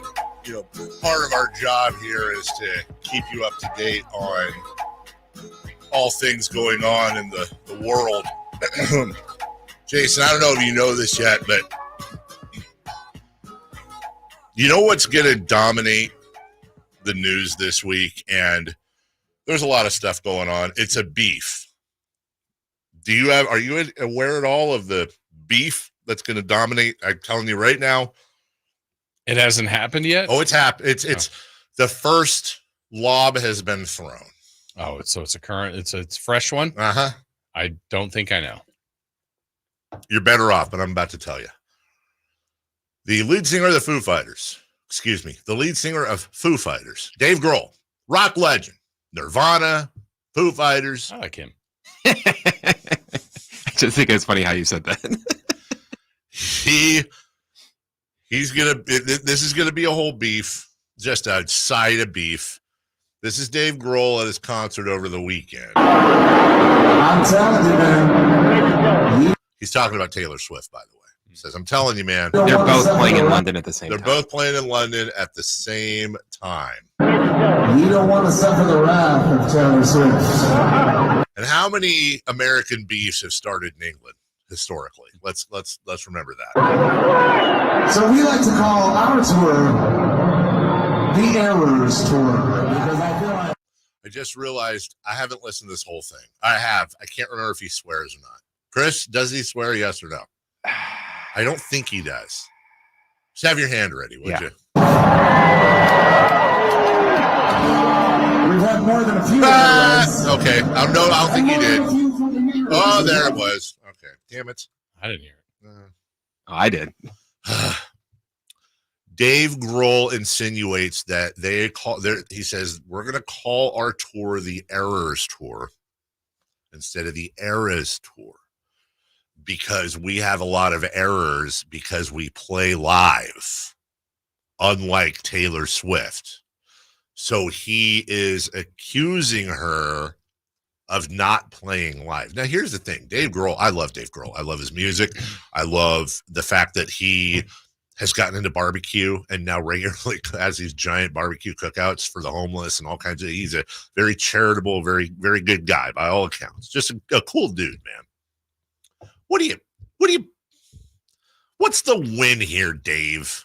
What are you going after Taylor Swift for? I'm not saying he's right or wrong, but what are we going after Taylor? What is that? Attention? Apparently, I guess from what I've seen, Uh-huh. is that Swifties went after was it his daughter? Oh, yes, his daughter. When online, she was just saying like she was doing what we were all doing and saying like, why is she taking all of these private jets? Oh, when she's all environmentally, Yeah. And then she's taking the private jets, which Yeah. is And then Swifties got all and then over the her. Swifties got on it. Yeah. Now he's pissed at the Swift. Now it's Swifties versus Dave Grohl. And I've seen some of the Swifties comments were like, who is this old man yelling at the cloud? And then I'm like, hey, don't you dare. That's Dave Grohl. But then I'm old man yelling at them for yelling at Dave Grohl about yelling at the cloud. And A now lot of it's yelling. a lot of yelling. Isn't this his thing though? Does he do something like this all the time? I just don't know if he's ever bitten this one off. And then all week, and now is Taylor going to say something? Yeah. Travis Kelce, is he going to get involved? I'm really going to get into this one. This is one worth biting off and chewing because it's only going to end amazingly. Yeah. You know what? You know how it's going to end? I'd like to make my prediction right now. I'm going to tell you at some point within the next year, there will be a Taylor Swift, Dave Grohl song. Yeah, I don't think so. You don't think so? Taylor Swift seems a bit petty.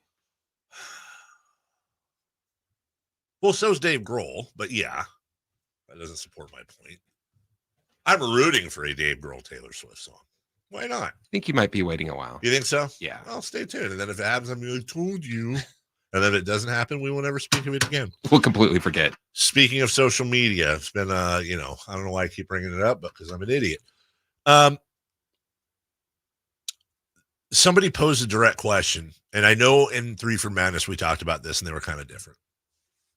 But it was like, which is the most important returning? Malik Monk or Vlade Divac? Like, which is the bigger signing? And then I looked in the comments, and I went, this is a 100% generational gap here. Now, Jason, I thought you made some really good points about, like, well, Malik had for sure probably better offers out there. It's a lot different. We couldn't overpay him like we could our past guys. But I feel like I need to say to anyone under 35 years old, because that's about it. 2002 was 22 years ago, which means if you're 30, hold on. That means you were 8. Good job. Okay, so maybe under 30. That's the line, though. I feel like there's some people here now that have let Vlade picking Marvin Bagley cloud and not understand what Vlade was as a player for us. They here's what they go on. Vlade tipped the ball to Robert Horry, and Vlade didn't pick Luka. And then he played some center and whatever. Like, I feel like that's kind of the thought process. I just wanted to say that if you had the entire Sacramento Kings roster from 2002 in here right now and you took a silent ballot, who's the most important all-around player for that team, the most celebrated team in Kings history? I think Weber would win, but I'm pretty sure a close second would be Vlade, and I'm not entirely sure Vlade wouldn't win. Like, I feel like Chris would vote for Vlade. Like, Vlade Divac is still arguably the best free agent signing the Kings have ever had. Yeah. And what Vlade did, we talk about chemistry and culture. Think about what Mike Brown and Domantas Sabonis and how this multiply that times 1,000, and that's what Vlade did when he got here. Completely changed the culture. You had I'm using air quotes here, malcontent in Chris Webber that literally started crying on the plane headed to Sacramento when he got traded, whose dad, who worked at a Ford Motor Company, had to basically yell at him and be like, dude, you're in the NBA, shut up and play. You had this kid from Serbia, right, in Peja, excuse me, I'm sorry, 18, 19 years old coming over here, whose dad held him back for a year. Mike Bibby comes in after Jason Williams, but you had this kid also out of Florida who had been busted for weed, which is why he allegedly dropped down in the draft, and Jason Williams, another problem child. Again, I'm using air quotes here. And Vlade Divac was able to be the coach in the locker room and on the bus. Like, we talk about Harrison Barnes, and God bless him, and everything he did and has done for leading this team and being the go-to vet. And this is no offense to Harrison Barnes. Like, he's amazing.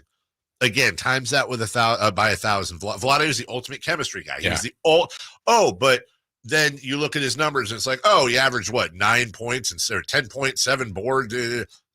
You have to understand the context and what he did for Pete Carrill's Princeton offense and his ability to run that offense at the top of the key and interchange with Chris and himself. He wasn't the best defender. He wasn't the best scorer. He might have been the best passer, but it was also what he was the absolute unquestioned leader of the team. Would this be a fair way to put it? I feel like if I'm grading the Kings' history of free agency, I almost want to put it in 3 tiers. Vlade is in his own as far as best free agent, someone that was not a King. Yes. Came here, chose the Kings. They weren't very good at all. It was the start of something. So now we go back 25 years. It was 99. So I feel like Vlade is almost number 1 from that tier of someone that wasn't on this team that they signed that made this team better. Their best free agents overall have been people that have been here that they kept. So on the top of that list is Chris Webber. Chris Webber, Brad Miller. Yeah, exactly. Sabonis, like everybody that's kind of got the extension. But then Malik kind of gets his own list to me in the sense that the options that Malik had options.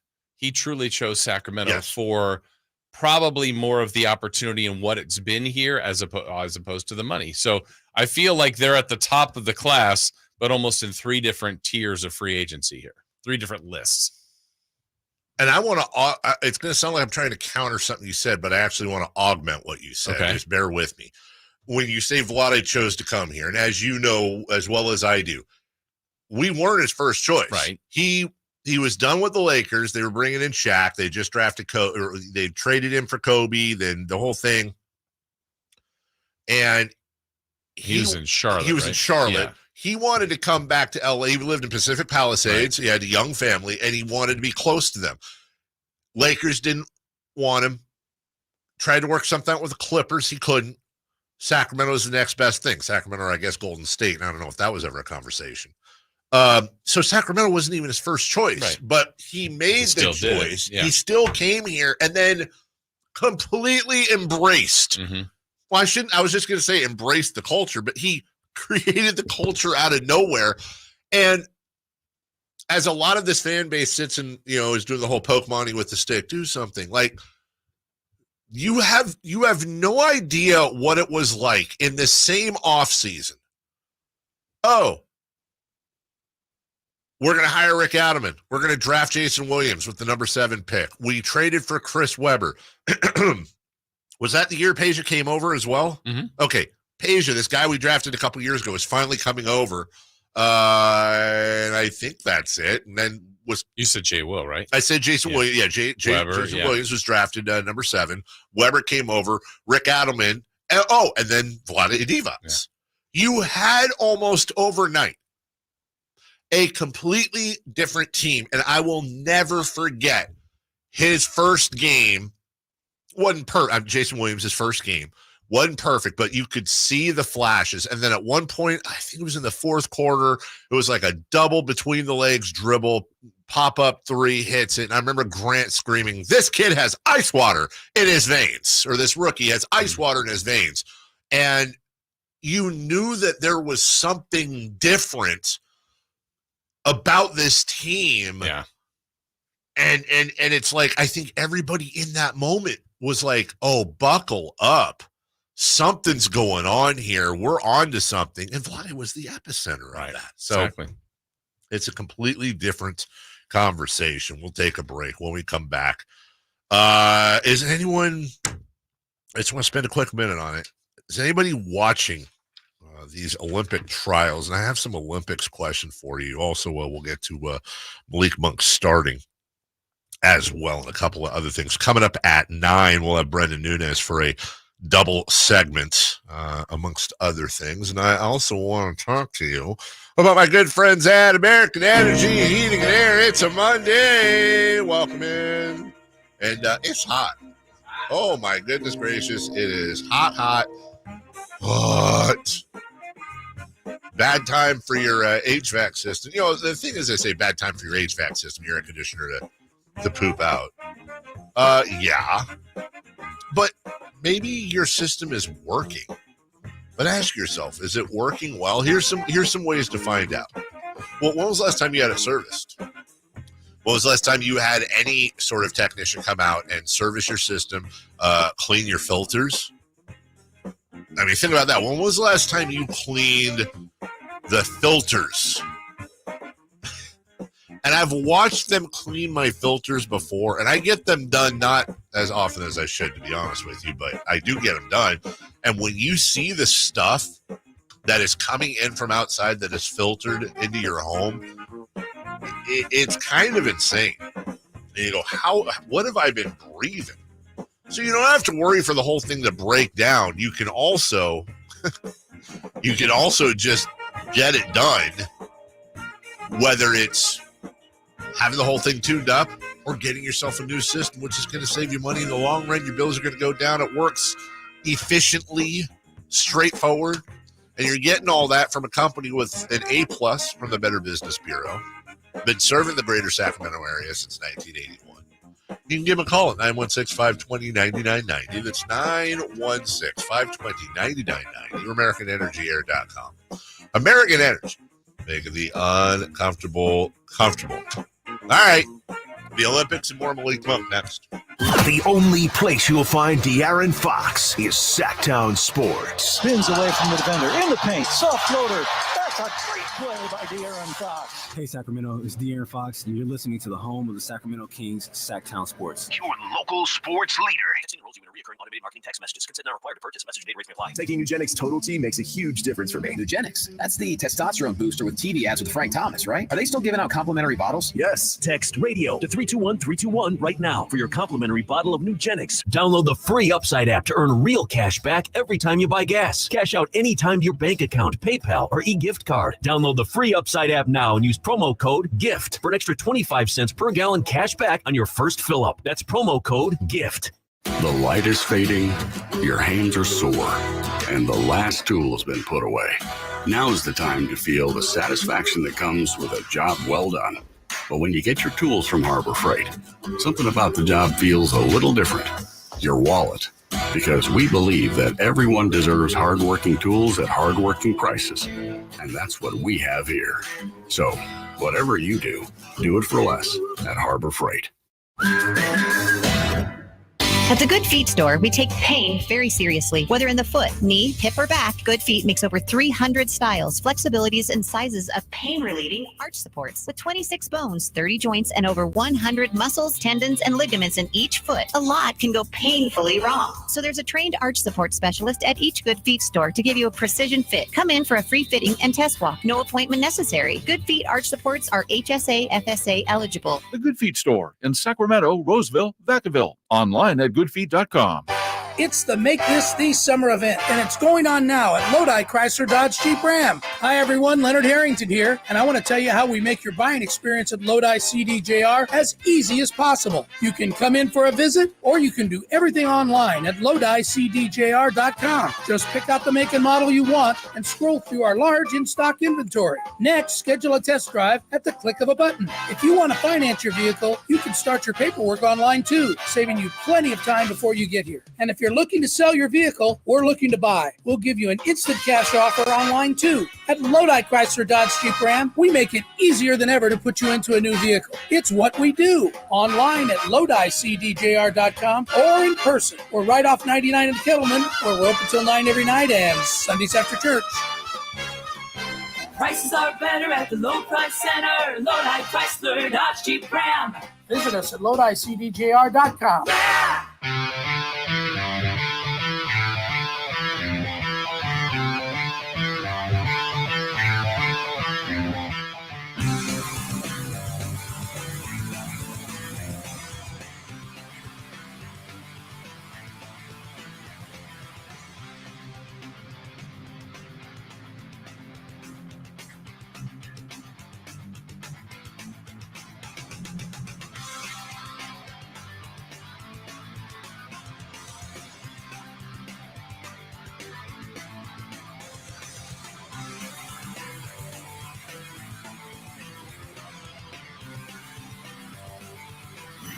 Only place in the morning to get your sports fix. Live and local. The Carmichael Dave Show with Jason Ross.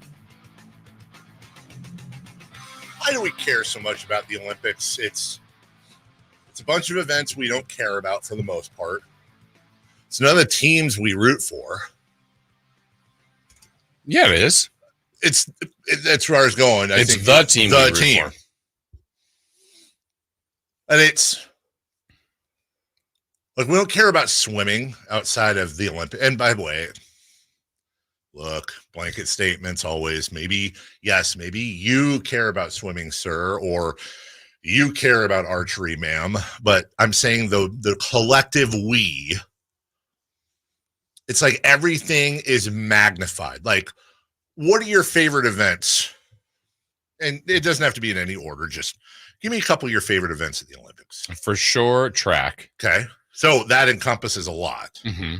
And I will say, of all the sports, taking basketball out of it, that is one. And when I say I will watch it on non-Olympic, but I'm not a faithful, I can't tell you people that are in, besides the people that are more household names. Sure. But like if there is a random college track meet or something else of a track, maybe there's the European Championships, like 2 years away from the Olympics, and it's on, I will watch it.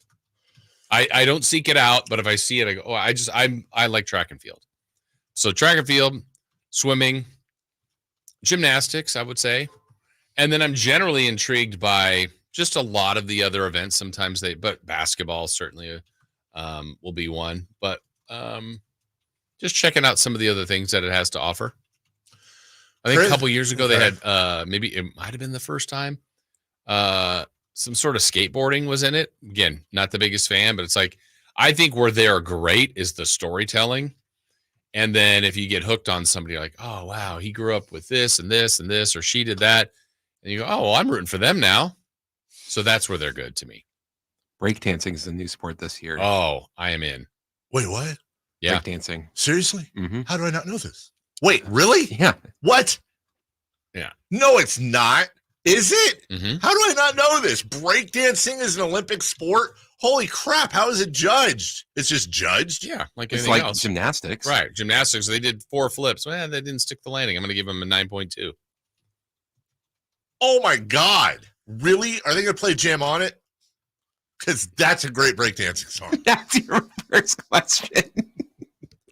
A panel of at least 3. Everybody gave the participant a highest score, but Carmichael Dave did not like the music choice. That's a big thing. Bring up Jam on It, would you, Chris, please? By Nucleus. That's such a good pull, Jason. Bam, bam, bam, bam. Bum, ba-da, bum, bum, bum, bum, bum. Now, also weirdly Not enough, how I expected nucleus to be spelled. Yeah. Also a W in there. Weirdly, also the start of a Too Short song that has completely different lyrics. A panel of at least 3 judges scores a breaking match called a battle on 6 criteria: creativity, personality, technique. There it is. Variety, performativity, and musicality. Each of the criteria involved has different weights, meaning some are worth more points. Oh my gosh. I'm in. By the way, how do you judge it? Well, now it says each one has 20. Oh, I get it. So they're all worth 20%. What is musicality? Is that like this? Like, I like that song.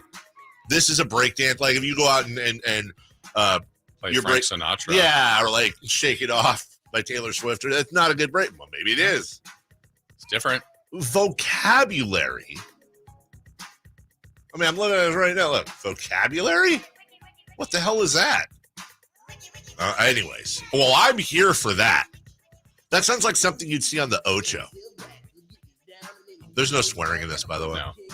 But I wonder if, I don't know. I really want to see what the competition looks like. I wonder if that'll be something I stick with or just watch once. Tonight's finals of the breakdancing. I also miss the days when every rap song was like, hey, what's going on? I'm going to go and mow the lawn. Everybody just, that was just the cadence. 1991. Yeah, when they put the year in there. That's so great. This will never, wait, that's now.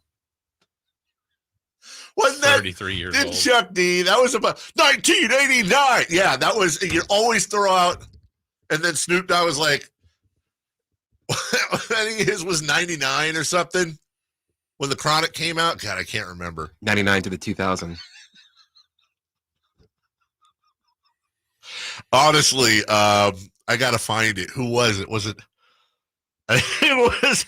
I gotta find it during the break. I think it was Hannibal Buress. Had the best. He was on T-Pain's podcast and had the best bit on this whole thing, which absolutely killed me.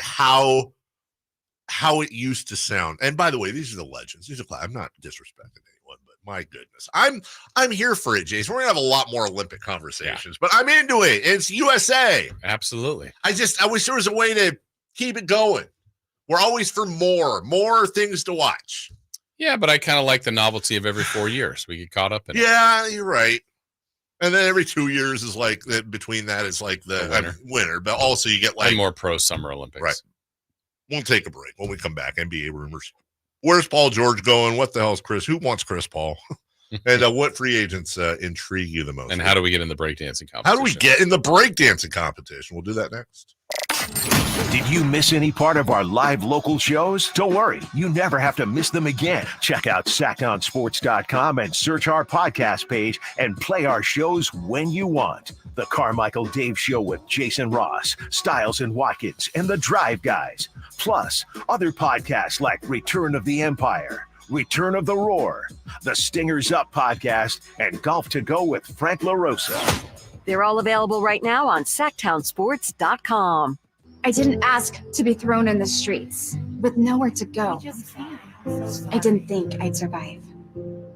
But I did ask for help, and Covenant House was there for me. 1 in 10 young adults will experience a form of homelessness this year. For these kids who didn't ask to be put in this unthinkable situation, Covenant House is there. Covenant House helped me break the cycle of homelessness in my family. They gave me the love that I needed. Over 2,000 young people will sleep safely in a Covenant House bed tonight. When youth who are experiencing homelessness have a hot meal, a safe place to sleep, medical care, and love, they can overcome heartbreaking challenges and have a brighter future.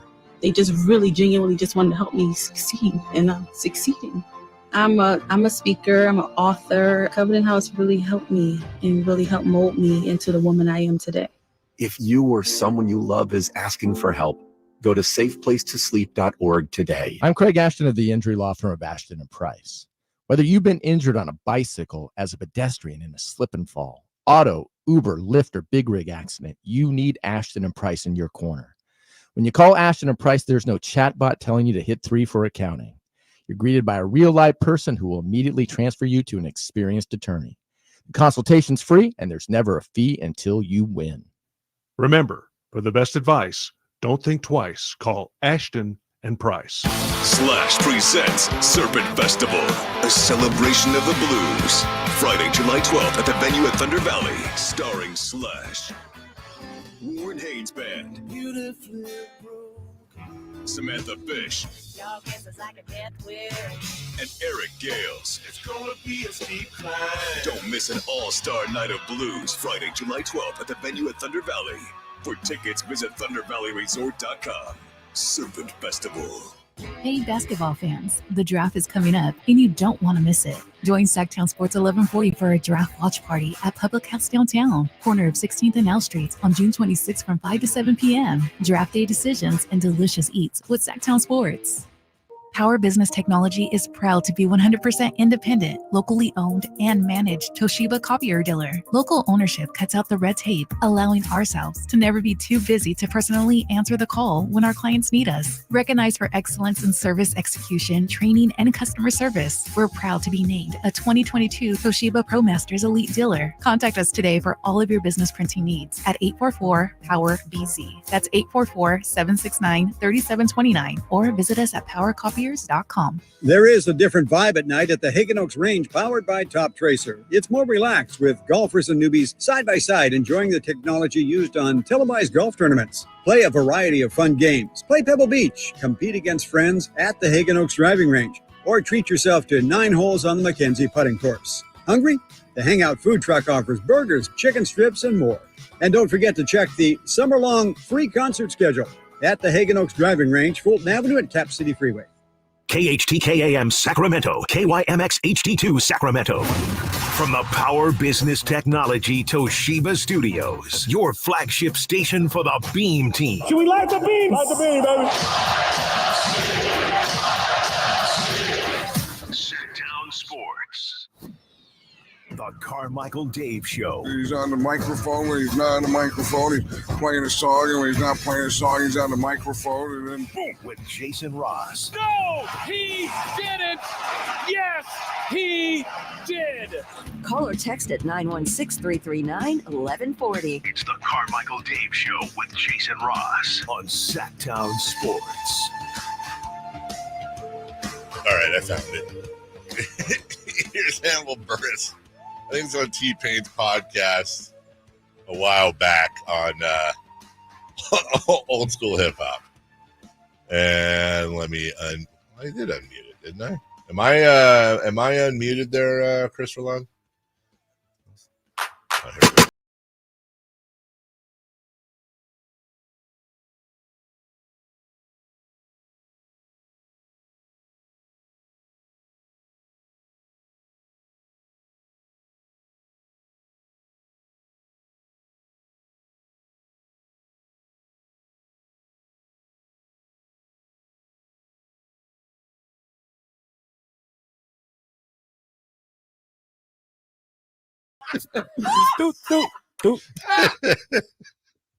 Every stinking time that kills me, man.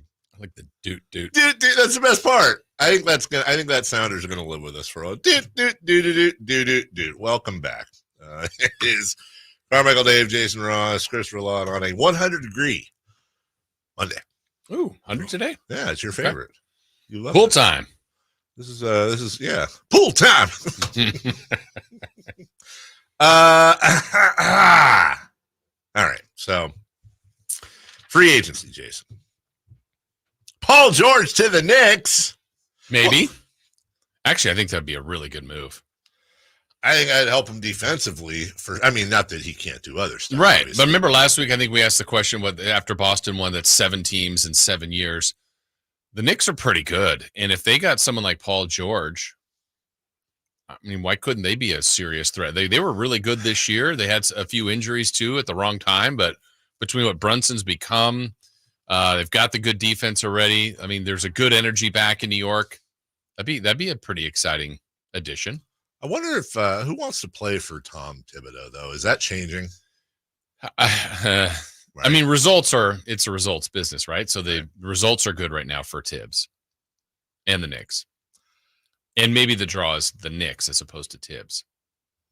The thing about Paul George, and I say this as somebody who was right there when the Kings were up 3 with time running out, and Paul George hits a 4-point play to send it in overtime and win. You remember that game? I do. I feel like Paul George is either really overrated or has weirdly become underrated at this point. Like Yeah, I think I saw a stat on him the other day that I went, what? He's like a 9-time All-Star. Mm-hmm. I would have said about 5. And, he kind of went through this phase where he played in 48, 31, 56, 54, although I think that was the COVID year. But then last year he played 74 games, shot 47% from the field, 41 from behind the arc. 90%. So he is a 47, 41, 90 split. Gets you about 5 boards and 5 assists a game. 5 boards and 4 assists a game. What is he? 30? 34? 34. Okay. Be 34 here soon. And when you look at his advanced numbers, again, not to get nerded out like Jody Bacon yells at me for. But when you look at some of his numbers as far as like defense goes, he is a pretty darn good defender. But I don't think he's as good as he used to be. And I don't think, let me give you an example. And again, I won't get into the nuts and bolts, but in 2012-13, his defensive win shares were 6.3. That led the league. Last year, he was at 2.8. Now, that would instantly make him just about the best defender on the Kings.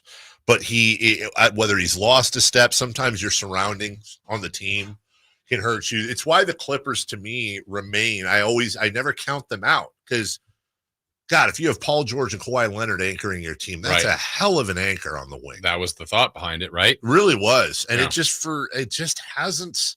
Yeah. A lot of winning, but not enough of the key winning. No. And it's like I always feel like the Clippers every year, what is it? Like they should be better than they are. Mm-hmm. The Clippers should be better than what the hell? What were they? The 4 seed last year? Yeah, the 4 seed, 51-31. Oh, they already have the new logo up there. Wow. But they should have been better to me, especially considering that they got a decent amount of time out of their stars. But when you've got, the Harden thing, I understand that. Again, not a huge fan of his, but even Kawhi Leonard played 68. So him going to the Knicks, I agree with you. Would especially if they're not, if they're not losing much. Yeah, if they keep OG, and remember there was that stat going around when he was healthy, they were something like 19-3. So between all those terrific guards and Brunson, DiVincenzo, and Hart. Mix in OG. Oh, by the way, multiple-time All-Star Julius Randle missed the back half of the season. Yeah, I wonder if he comes back, and you add Paul George, seems pretty darn good to me. Whether you like it or not, I'm not trying to advocate for it, but that's a name I don't hear enough when people are putting out there who's on the Kings' radar. Mm-hmm. It would honestly surprise me if the Kings haven't kicked the tires on Julius Randle and save your letters. I understand the reasons why you wouldn't want to do that. I'm nowhere near as high on Julius Randle as I was years ago. But the fact of the matter is the Knicks were able to perform quite well without him. And that's money. I'm pretty sure they'd rather have Paul George than Julius Randle. I think it goes without saying. And if you were able to put together some sort of a team, like you said, that had OG, that had Jalen Brunson, they definitely want to get Hartenstein back, which is why it sounds like Mitchell Robinson might be on the move, who also, by the way, another guy I would not mind the Kings taking a look at if the price is right. And then you have a guy in Chris Paul, who is getting interest apparently from both LA teams. He is a former Clipper. I don't know what the hell you do with Chris Paul, man. Yeah, it would be weird as if he landed on the Lakers. Obviously, he and LeBron have had years of a relationship, but then Redick, the new coach, was his backcourt mate. Right. That'd be kind of odd. Be a little strange, don't you think? You're talking about a guy who, whether you like or don't like Chris Paul, and I don't particularly like him, he's a top 5 all-time point guard. Absolutely. He is a first ballot Hall of Famer. He has made, over the years, just about every single team he's been on. And I understand the Warriors are a little bit different, but a little bit different time in his career. But he's made every single team he's been on incredibly better, like demonstrably percentage-wise, win-wise better. Last year, 9 points, 4 boards, 7 assists. He is 39 years old, and he played in 58 games. His numbers have been on a steady decline really since the 1920 season. Every year they've just got, went from 17.5 points to 16 to 14 to 13 to 9. And even on the assist level, they've gone down and down, with the exception of he averaged almost 11 assists in 65 games for Phoenix just 2 years ago. So there's value there, but what the hell is Chris Paul going to want? If Chris Paul is going to want Chris Paul money, if he's going to want at this point State Farm money, that's not going to happen. Yeah. I think he wants a ring, and I don't know where that's coming from either LA team. Obviously, I think the Clippers are closer at this moment, but he also has to have the team that's looking to, one, the Warriors have to be done with him, which I think might be the case. 2, he's got to have those other teams truly willing to spend that money to get him. He's going to make, by the way, he's still under contract. Yeah. He's going to make $31 million next year. And honestly, I think the only interest there is, okay, well, we get a good, solid vet backup. Maybe a starter at 39. $31 million. That's got to be a cap asset, basically, is why you'd acquire him for the expiring.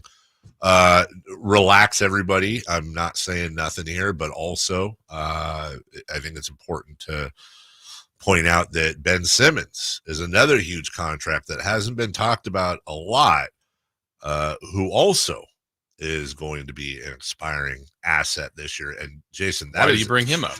Huh? Why do you bring him up? No, don't. That ship is, I think, for the most part, sailed. But it is a $40 million expiring contract. And the only reason I bring him up is, like Chris Paul, you do have, as we get ready to hit trade season, I think it's important to remember, everybody wants to focus on who are the players moving in trades, who are the distressed assets, also free agency. And as I was talking about last week, Jason, we so often forget about the cap and now the second apron and everything new in the CBA. And it's going to be a thing. It's going to affect a lot of these things. So when you see these massive contracts come up on their expiring year and you have teams that are saying, well, okay, we can take a flyer on this guy, but he's also a movable asset because of that contract, and that can give us room for the following year. And that's why I look like, for example, we'll just have fun to piss everybody off. Let's say the Kings did acquire Ben Simmons. Okay. It's no longer necessarily let's acquire Ben Simmons and that's our guy. And now it's going to be teams, if Ben Simmons were to move, for example, or Chris Paul, but really Simmons is a different thing, I should say, because of his youth. But you also have the injury issues too. Right. But it's one of those, okay, we'll take a flyer on him. And if this year is Ben Simmons' big comeback year, which may never happen, well, now all of a sudden we're in the driver's seat to keep him and we can go above the cap. And if it's not working out and he's doing another year of, his back is hurt or whatever it is, or he just stinks, well, now we have almost $41 million in a tradable contract we can give up for a team that's not making the playoffs, that maybe has a couple of guys that are making quite a bit of money. that aren't going to fit in, veterans that aren't going to fit into our long-term plan. So yeah, we'll take Ben Simmons and we'll trade you these two guys that are making 20 million apiece or 25 and 15. And that way we know but they're signed for 2, 3, 4 more years and they're not on our timeline. I mean, I know this probably sounds really boring to listen to, and I'm sorry, but that's a big part of how GMs think right now. They have to. So yeah, the Simmons puzzle would be interesting. Like, for example, like if somehow it was something related to the Kings and it didn't work out kind of in the scenario you're talking about, I mean, that's just becoming now more and more teams. Like, I don't know how much he's coveted then one more time, if that made sense. Like, so again, if he came to Sacramento in some deal and it just didn't work, knowing that you could move him again, I think that next move becomes even harder. The move after if he doesn't work here, because then it's like, all right, it wasn't working in Philly. We can make excuses for that. Brooklyn, okay. Wow, another chance and it didn't work. I just think he's now becoming. You're talking about if he came to Sacramento in this world and he didn't work. Well, I would say the only thing there, just kind of going back to what we talked about, is I think it's his last chance where you can move him because let's say Ben. I'll go a step further. Let's say Ben Simmons in his 5th game for Sacramento suffers a career-ending back injury. He's still a tradable asset because you have $40 million now that I can send to your team, Jason. Again, you got 2 vets. They're not on your timeline. They make a combined $40 million. You know you're going into the rebuild. You want to also lose a few and get a better pick, blah, blah, blah, blah, blah, that whole thing. It's the only value he really has left. The only value Ben Simmons has 2 values. Number 1, what if, which isn't really that valuable anymore because it's been a lot of what if, but number 2 is that contract. Ben Simmons is actually an asset right now to a lot of teams that fit properly. 3-way deals, same thing. Oh, hey, I can give you $40 million in expirings here. Oh, you don't like those 2 aren't happy or they're not fitting in your plans. They're signed for 2, 3, 4 years when you thought they were going to be. Bring them over here. Right. We'll take them. They're on our timeline. So yes, everybody. I think we are going to. Yeah, we're going to bring in Ben Simmons. Just plug him. Plug and play. Put him. He's 6'11". Put him at the 4. Okay. Fox, Monk, Murray, Simmons, Sabonis, title. Honest to God, it ain't going to happen. But I just want to reiterate, if Ben Simmons comes here and we win a title in part because of him, you want to talk about athletic? I will take a permanent, like my victory lap will never start. I'll just be constantly making a lap like Forrest Gump around Sacramento, just running with a shirt that says, Simmons happens. Yeah. Told you so. Told you so. Big old Ben Simmons picture on the back. And if he didn't work, then we would just forget the whole thing. Right, Not ever talk about it again. We'll take a break when we come back. The Kings week ahead. Last week, great news. This week, I don't know. We'll take a look at some of the possibilities in just 1 minute. You never know what you might hear when listening to a Sacramento Kings game. Out of Keegan, going for another triple. Man, is he feeling it. Keegan, can he do it? Yes, there's number 11, Keegan Murray. Keegan steps back. He just knocked down his 12th three-pointer, a Kings franchise record. He's got 45 points. Never miss a moment of Sacramento Kings basketball with Sactown Sports and the Sactown Sports app. I lock up my Old Spice Fiji aluminum-free dry spray to keep that 24/7 lasting freshness safe for myself. Fresh coconuts, palm trees in the wind. It's like catching waves in Fiji. Actually, I just talked myself into a refreshing spritz of Fiji. My Old Spice is missing! No! Thanks for calling Discover. This is Gabby. Hey, Gabby. It's Jennifer Coolidge. Hi. I'm so glad I reached you at 2 a.m. Oh, of course. Anyone with a Discover card can call and talk to a real person 24/7. Now, how can I help? Yeah, I used my Discover card to buy these yellow pleather pajamas, and I'm just not sure I'm pulling them off. 24/7 U.S.-based customer service. It pays to Discover. Limitations apply. Learn more at discover.com/creditcard.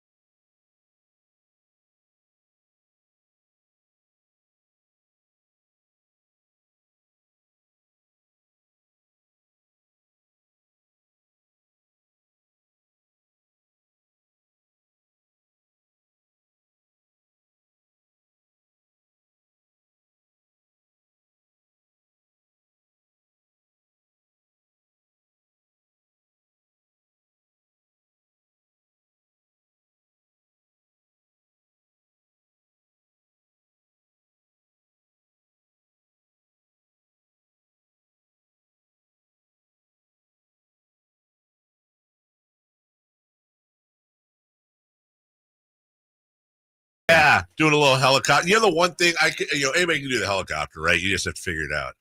But the what? What's the helicopter? The helicopter's like where you kick and spin on your back. Okay. I think not the backspin. Maybe it's also the backspin. Okay. I thought that's the Wait, is the helicopter the one where you're going? throwing your legs? The one where you're throwing your legs out, but you're on your back and you're doing the thing where you're I like, can do that. could not for the life of me figure that out. Okay. Ever own any parachute pants? Really wanted them. No, I don't think I owned them. I had like some of those. I wouldn't say those are parachute pants. What was the urban legend? Was it Alfonso? Yes, broke his neck doing a head spin. That was a major thing. How did that transfer without That was social before media? social media. Like everybody knew that as kids. It was like little Billy in class was like, Alfonso Ribeiro broke his neck and is paralyzed. See, kids. And then we didn't see him for a while after Silver Spoons, and then all of a sudden he popped up. I go, hey, he didn't break his neck. He didn't break his neck. Well, when the hell did I lied? I feel like I next saw him in Fresh Prince. Fresh Prince. Yeah. There was a window there where we all thought he was he just went underground. What really happened? Do your own research. I'm trying to find my here they were, dude. Sorry, I can't show them. I had the black and red parachute pants, except mine had leather. Mine had more zipper. Yeah, that's the color scheme, but mine had all the zippers.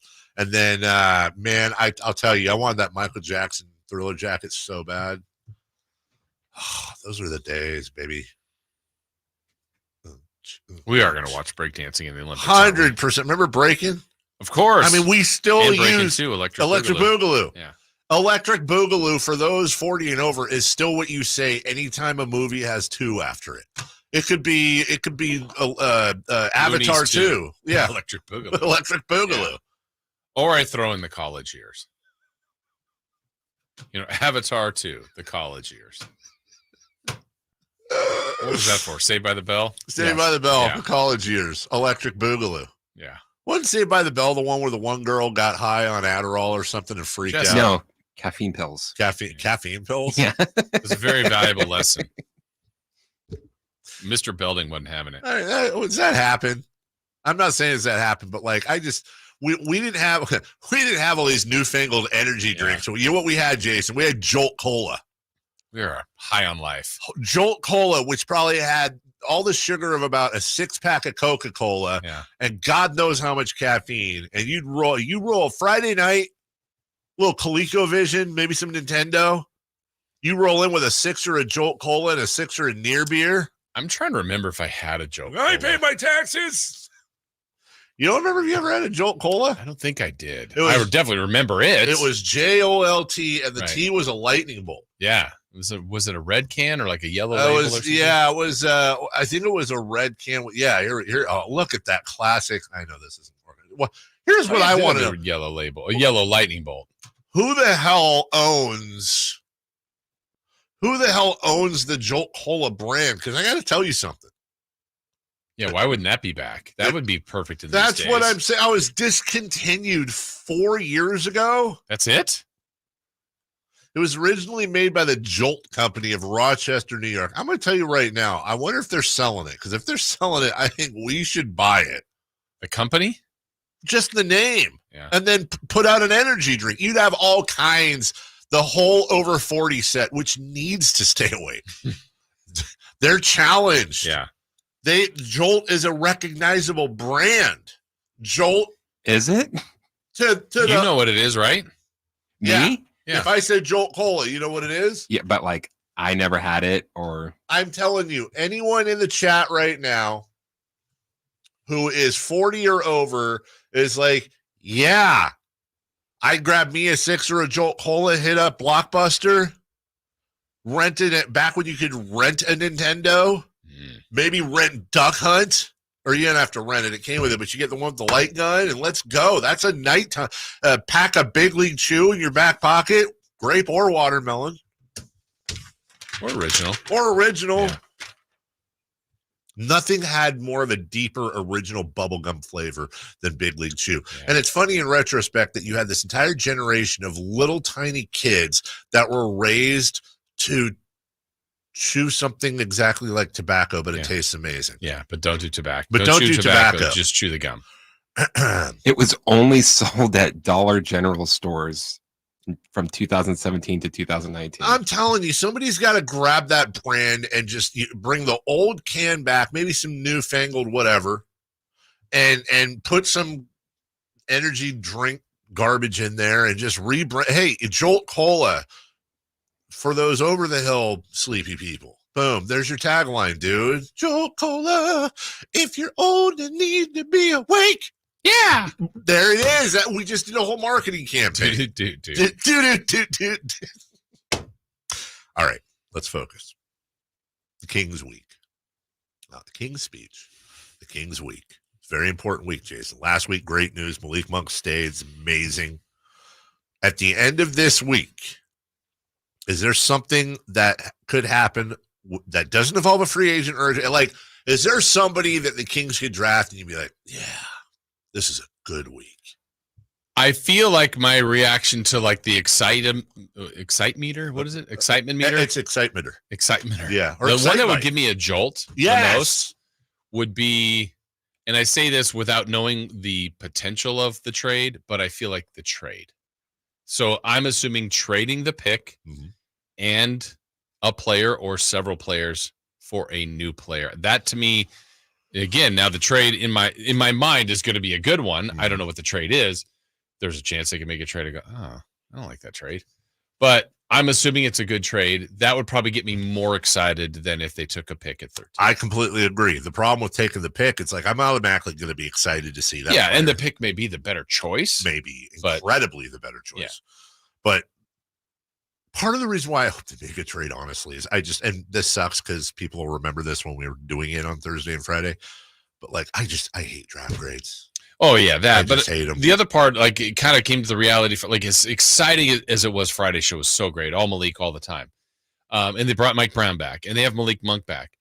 They don't have a lot of money, so if they don't trade the draft pick, there's a chance. I mean, look, I think we all kind of assume there's going to be a trade, but if they don't, it's the same team.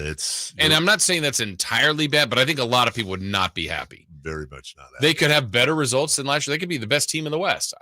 I wouldn't predict that, but they could. But I don't think anybody going into the season, like as excited as everybody was Friday. Right. If we fast forward to the season and insert Zach Edey, they pick somebody at 13 and maybe a fringe mid-level, like they didn't change the team. Mm-hmm. And they could still draft a player and then do the Barnes, Herter, Davion, whatever. Something later, but yeah. Oh, I was thinking about this over the weekend. Does Harrison Barnes get a tribute video if he were traded? When he came back? Uh-huh. I would think so. Okay. Like maybe one of the most likable professional guys. Definitely standing and played here a good amount of years. Absolutely. Yeah. Played here a long time. Standing O, no doubt about it. People love Harrison. As you know, people maybe want more from him on the court sometimes, but as far as quality human, like 100%. As good as you get. I think he gets a major standing O. I think he gets a little, the first intro. I think Moke puts a little oomph on it. Yeah. He'll be classy if he goes out. You know he's going to write a letter, put up something on. Okay. What about Kevin Herter? Video? Any sort of whatever? We're pretty generous here. Yeah. I wouldn't think he would leave with any animosity. No. Right? Like he'd have to say something in an interview out like they never gave me a chance in Sacramento. Yeah.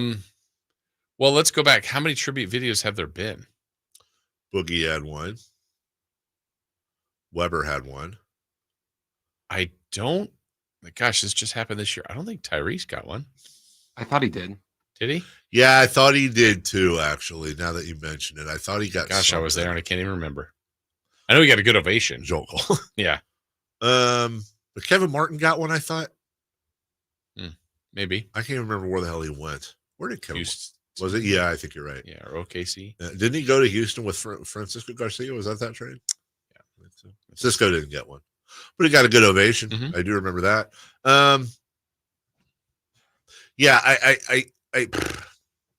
I agree with you on the fan base as a whole, Jason. And it's funny because it wasn't that long ago. I'm old enough to remember when everybody, including me, screamed and yelled at Monty McNair for doing nothing at the trade deadline. They ended up being a 3 seed. Right. But then last year is what's in our the taste of our mouth. The freshest one. Can I tell you that there is a world by the way, to be clear, I want them to make a move. I want them to improve the team. I don't want them to run it back.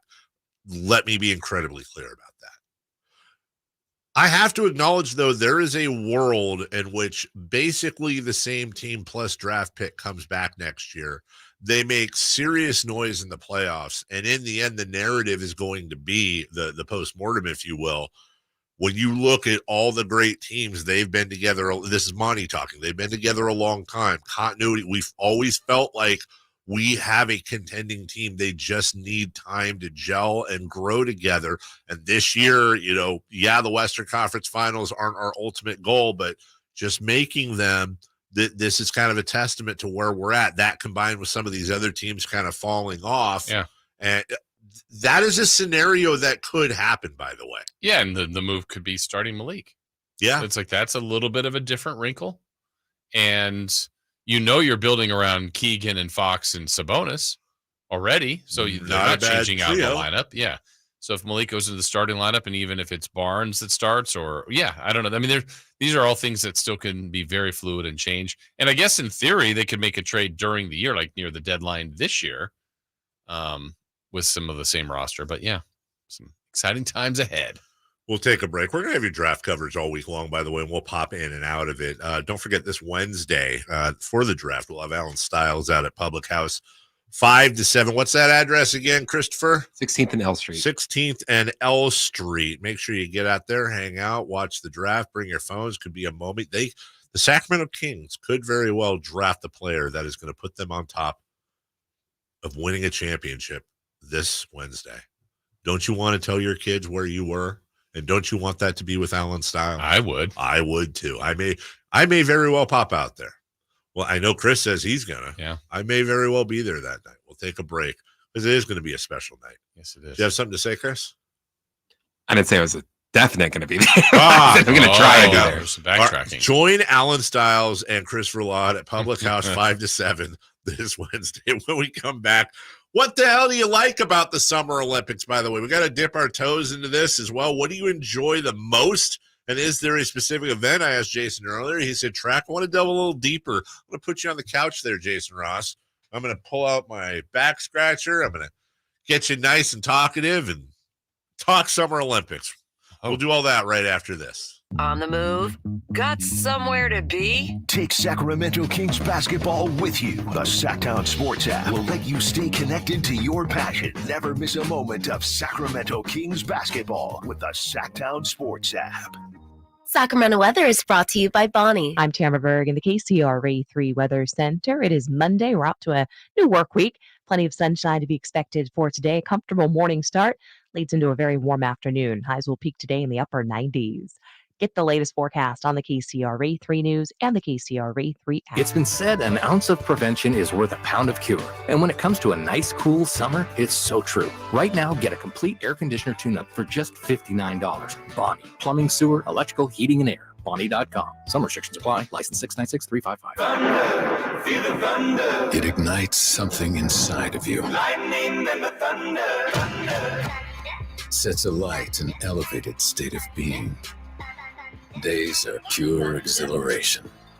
And the nights, they're simply electric. See it, hear it, feel it. Thunder, feel the thunder. Lightning and the thunder. Thunder Valley Casino Resort. Feel the thunder. At the Good Feet store, we take pain very seriously. Whether in the foot, knee, hip, or back, Good Feet makes over 300 styles, flexibilities, and sizes of pain-relieving arch supports. With 26 bones, 30 joints, and over 100 muscles, tendons, and ligaments in each foot, a lot can go painfully wrong. So there's a trained arch support specialist at each Good Feet store to give you a precision fit. Come in for a free fitting and test walk. No appointment necessary. Good Feet arch supports are HSA, FSA eligible. The Good Feet store in Sacramento, Roseville, Vacaville. Online at goodfeet.com. Ah, the sweet feelings of summer. The kiss of warm sun on your skin. The softly scented breeze blowing through the trees.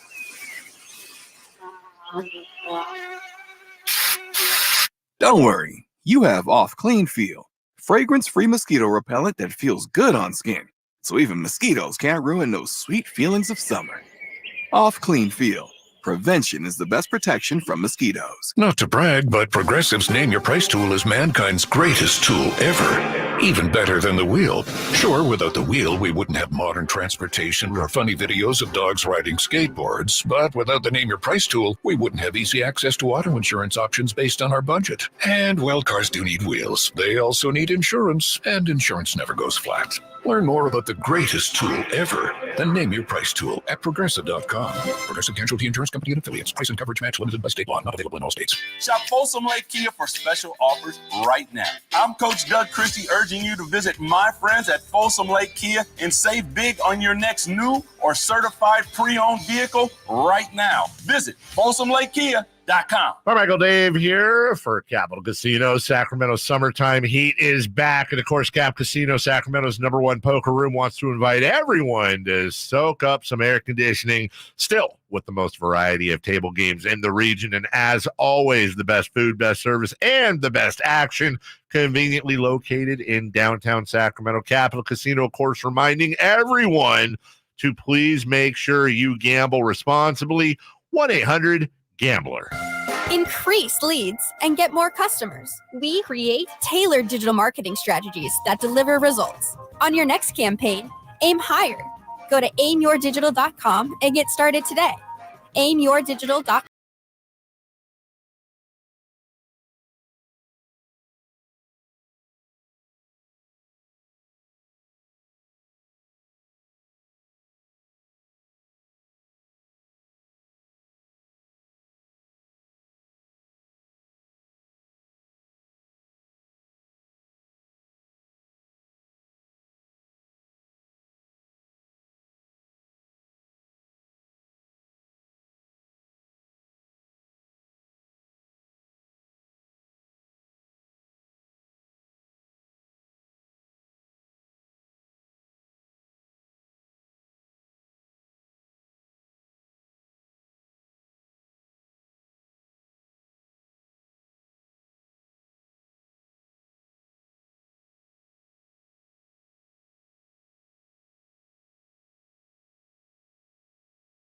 Draft Jason Tatum. They will have turned the #1 pick.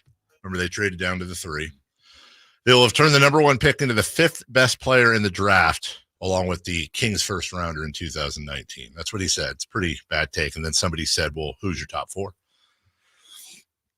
Lonzo, Fox, Fultz, and Josh Jackson. Okay. You got Fox, right? That's it. I mean, we've all had stinkers. Don't get me wrong. Woof. Yeah. Twitter is forever, isn't it? Yes, it is. Michael Phelps, Katie Ledecky, going back even further, the Michael Johnsons and Carl Lewis's. Old heads will remember the Reebok Dan versus Dave. Oh, yeah. Didn't exactly come to fruition. And countless others that have become these household names. There really is, like they talk about the like the heavyweight champion is the toughest guy in the world, right? Well, there's something, and I don't know how much that really, is still there, but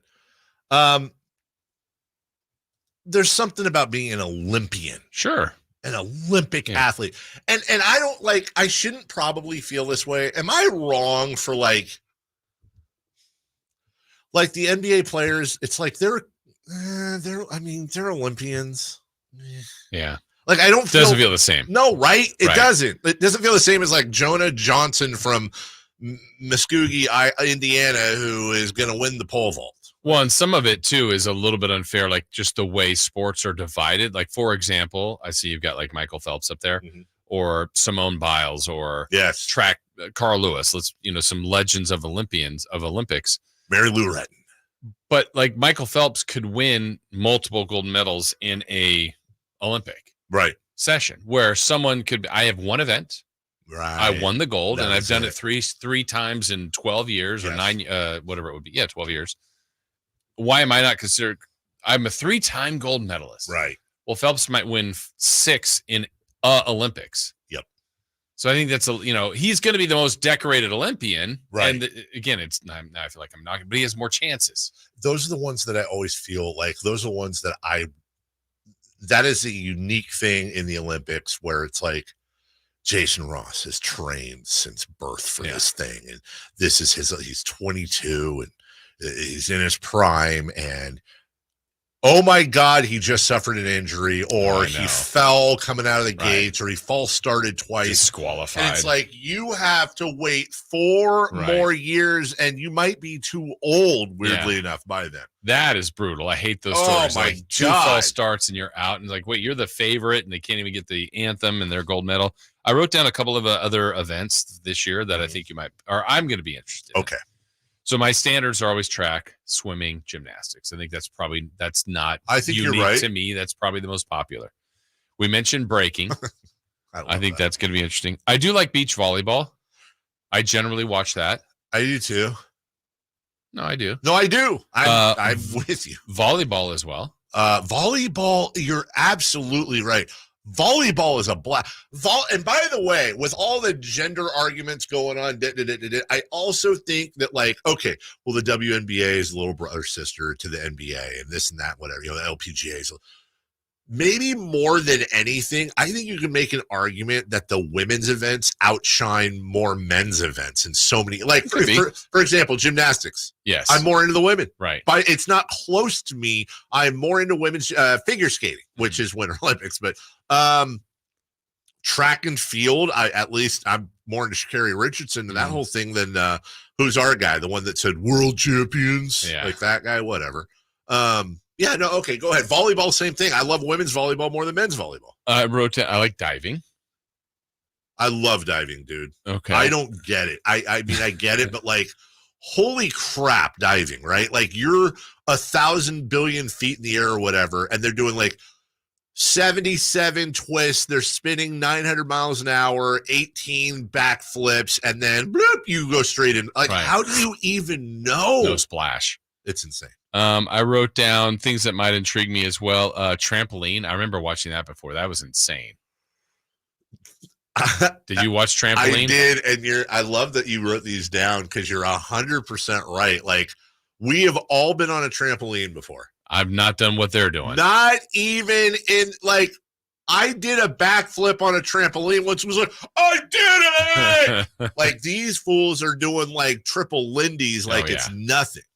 And then a couple. I like cycling, like indoor cycling, the track, the velodrome. That's 100% fun. Love that. Those big sprints. Handball. I don't entirely understand it, but it's intriguing. So yes, handball or netball. I think it's handballs. Yeah. Like, if it's a Saturday morning and because we all do this. I'm not watching all of it, but when it comes on, I'm like, oh, this is cool. If I'm on USA Network and they're showing whatever, and then all of a sudden, let's go over to Lille, France, where the handball semifinals. I'm like, watch. And I also put, canoe slalom. That's actually Jason, I love this list. You're 100% right. Because these dudes are like going downhill in these rapids, and it's insane. And then they're like, okay, you now have to stop on a dime and go back up and scoot around this pylon and then go in. Yeah. I think that's most of my list. There's other things, but that's. You were talking about water polo too. You were talking about beach volleyball. Did you see Chase Budinger made the men's? Yeah, I did. Oh, that's wait. Cool. Hey, aren't we also Jimmer Fredette's going to be in this? Oh, one, yeah. Basketball 3-on-3. Did you hear about, speaking of the weekend of protests, that we heard about the one at the Travelers, but did you hear about the one going on in France? I'm gonna look it up so that I know we got a break here, but I don't want. It's supposed to be. I believe it's today. I haven't seen anything on social media though. Jason, hold on. Don't look it up because you're gonna love this. And by love it, I mean you're not gonna love it. It's not a protest, Jason. It's a poo test. Because with the Summer Olympics a month away, is it the Seine or Seine River? I believe it's Seine. Seine. Okay. The Seine River is one of the focal points, or should I say fecal points. After months of tests showing high levels of bacteria from sewage and wastewater, residents fed up with the river pollution just weeks before the Olympic athletes are set to dive in are threatening to stage a mass poo test in protest. The viral hashtag is Je suis dans la Seine le 23 juin, which translates to, Nailed it. I can't say that word on the air, but I pooped in the Seine on June 23rd. Basically, they've calculated that they need to defecate in the river in the heart of the capital at noon yesterday, June 23rd, in order for it all to end up. Yeah, they go up the river, and they've actually done the math that if they poop in the river yesterday, it'll all end up in the heart of the capital on June 23rd. It started as a joke. Start from the bottom, now it's there.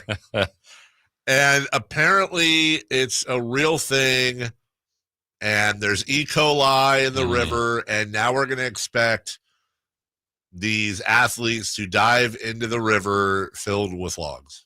Raw sewage. Also, they have the opportunity to do one of the funniest things ever, by the way, is if like the French equivalent of Johnny from Airplane the night before, like, just unleashes 1,000 baby Ruths and just tosses them, just Caddyshack style, into the river. Am I wrong, or did we have this issue in Brazil? Not the poop, but wasn't the issue in Brazil if they dive into the Brazilian whatever they were swimming? I believe it was part of like the triathlon. Yeah. And like, you basically, if you dove in, you were going to be vaporized and die from E. coli, and they figured it out somehow. I'm just saying, dude, controversial statement as we go to break. I don't want to swim in poop.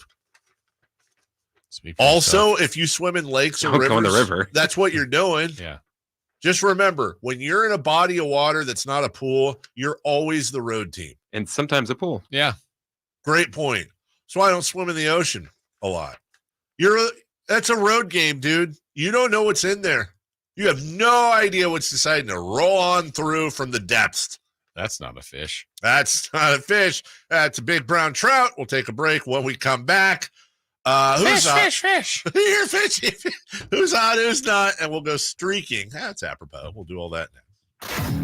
What's the missing piece for the 49ers? Which names will they add during free agency? Whether it's in season or off season, the coverage never stops. Get the latest 49ers news on Sactown Sports at SactownSports.com. Golf to Go is brought to you by the Hagen Oaks Golf Super Shop. Here's Frank LaRosa. The first known hole-in-one in golf history happened in 1868, or was it 1869? A photo of the original scorecard from Scotland's Prestwick Golf Club shows that young Tom Morris made a 1 on the 8th hole during the Open Championship. On the original scorecard, however, 1869 was scratched out, and 68 was written in its place. Confusion reigned in the 1930s when all the scorecards were collated with the 1869 date being changed to 1868. But vintage newspaper reports from the local press confirmed that 1869 was indeed the correct year. The station hole, a 166-yard par 3 on Prestwick's original 12-hole layout, is where the ace was made. Young Tom Morris was 18 years old at the time and would go on to defeat the 13 other players in the field by 9 shots. He even beat his father, old Tom Morris, by 23 shots. A year earlier, young Tom became the youngest champion in tournament history at 17, a record that stands today. He went on to win 4 Open Championships in a row. That's your Golf to Go. I'm Frank LaRosa. Toyota's 4th of July sales event is on. Get in today for deals on the hottest lineup around.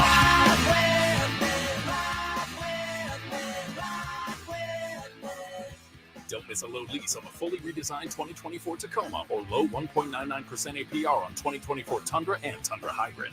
Get your ride on with Toyota's 4th of July sales event today. Toyota, let's go places. Offer available through TFS to buyers with premium ready credit. Excludes TRD Pro and Capstone. Offers end 7/1/24.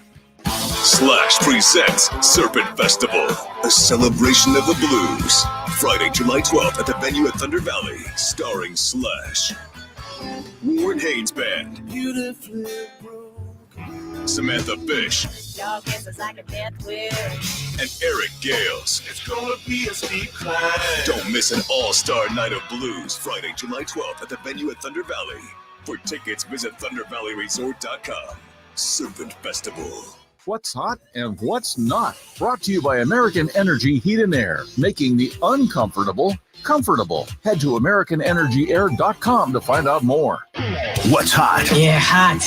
Real hot. And what's not? It's not good. Brought to you by American Energy Heating and Air, Sacramento's complete heating and cooling company, and second opinion partner.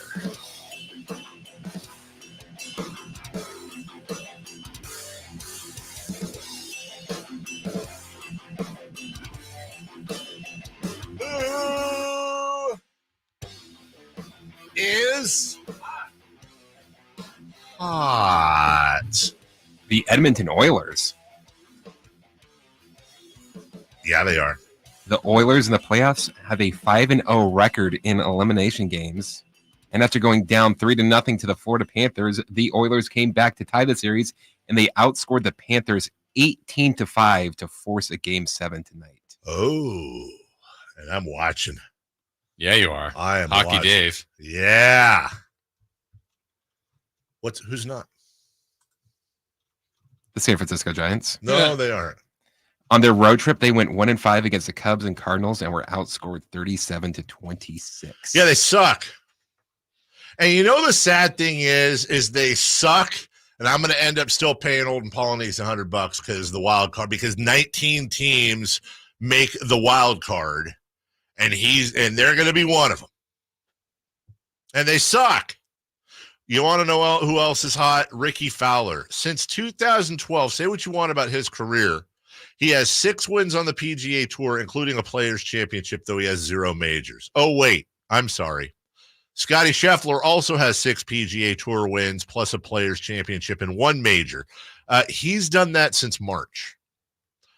In other words, Scotty Scheffler has had Ricky Fowler's career, which has been very good. Absolutely. Plus, he's won a major, which Ricky hasn't, in the last 100 days.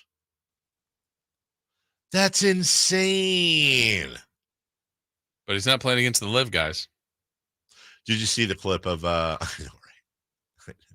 That's so weird. I don't get that whole thing. Like, come on, man. I watched a little of the live. Did you? It just happened to be on the old CW, and Okay. I hit it, and Bryson was hitting bombs. 400 yards, reaching the green. Ridiculous. Yes. All right. Let's go streaking. Let's do it. It's time to go streaking. We're going streaking! Yeah! Who is the Nostradamus of MLB?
Insider. He's going to join us for a couple of segments. We'll talk about Malik Monk, what's next for the Kings, the draft this week, and so much more. Stay tuned.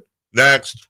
Subscribe to Sactown Sports on YouTube and watch the Carmichael Dave Show with Jason Ross, Stiles and Watkins, and the Drive Guys. Live Monday through Friday from 6 to 6. Plus view archive shows and exclusive content. Subscribe at youtube.com/Sactown Sports.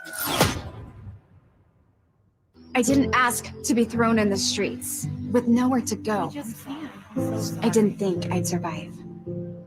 But I did ask for help, and Covenant House was there for me. 1 in 10 young adults will experience a form of homelessness this year. For these kids who didn't ask to be put in this unthinkable situation, Covenant House is there. Covenant House helped me break the cycle of homelessness in my family. They gave me the love that I needed. Over 2,000 young people will sleep safely in a Covenant House bed tonight. When youth who are experiencing homelessness have a hot meal, a safe place to sleep, medical care, and love, they can overcome heartbreaking challenges and have a brighter future. They just really genuinely just wanted to help me succeed, and I'm succeeding. I'm a speaker, I'm an author. Covenant House really helped me and really helped mold me into the woman I am today. If you or someone you love is asking for help, go to safeplacetosleep.org today. I'm Ken Korak with your Green and Gold Report, brought to you by Xfinity Mobile. Connect to the most reliable 5G network nationwide. Well, Major League Baseball going to Birmingham's historic Rickwood Field for the very important tribute to the Negro Leagues is also a reminder of the A's history in Birmingham. The 1967 Birmingham A's won the Southern League Championship, is considered one of the greatest minor league teams of all time, and featured the likes of Joe Rudy, Tony La Russa, Raleigh Fingers, Dave Duncan, and Reggie Jackson. Want to save on some of the biggest names in streaming on the network made for streaming? Now through September 21st, get 150 megabit Xfinity internet for 12 months with a 1-year contract. And for just $15 a month, add the new Stream Saver. That includes Peacock, Apple TV Plus, and Netflix for just $35 a month. Switch at Xfinity.com today. Restrictions apply. Requires paperless billing and auto pay to stored bank account. Equipment, taxes, and fees extra. After promo, regular internet rates apply. Currently $54 a month. Actual speeds vary. Stream Saver requires Xfinity internet or TV and price subject to change. Since 1776, July 4th has been celebrated as the birth of American independence, but it's been a federal holiday only since 1941. Hi, this is Frank LaRosa with a word about Naturewood Home Furnishings. It was a mere 7 years later when the Keys family opened their first Naturewood store in Sacramento, and I guess Northern Californians have been celebrating ever since. We celebrate an incredible selection of furniture brands made right here in America. We celebrate the kind of generous hometown hospitality that was important to Walter Keys in 1948 and continues with the Keys family and the Naturewood Home Furnishing staff today. And we celebrate the kind of quality that's been synonymous with Naturewood for all these 76 years. Look for Made in America brands like Stanton, Sam Moore, Stickley, Hilltop Hickory, Simply Amish, and more during the Naturewood 4th of July sale event. Find the furniture that you will celebrate for years to come. Naturewood Home Furnishings, off Highway 50 at Hazel.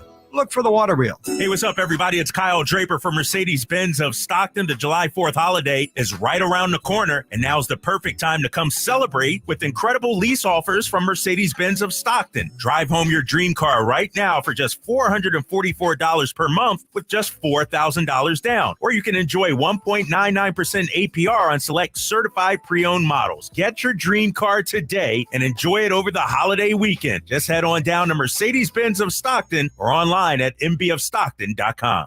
Hey, basketball fans, the draft is coming up and you don't want to miss it. Join Sactown Sports 1140 for a draft watch party at Public House downtown, corner of 16th and L Streets on June 26th from 5 to 7 p.m. Draft day decisions and delicious eats with Sactown Sports. From the Power Business Technology Toshiba Studios, KHTKAM Sacramento, KYMX HD2 Sacramento, Sacramento's official home for the San Francisco 49ers. Touchdown! San Francisco! Sactown Sports. The Carmichael Dave Show. He's on the microphone when he's not on the microphone. He's playing a song, and when he's not playing a song, he's on the microphone, and then boom. With Jason Ross. No, he didn't. Yes, he did.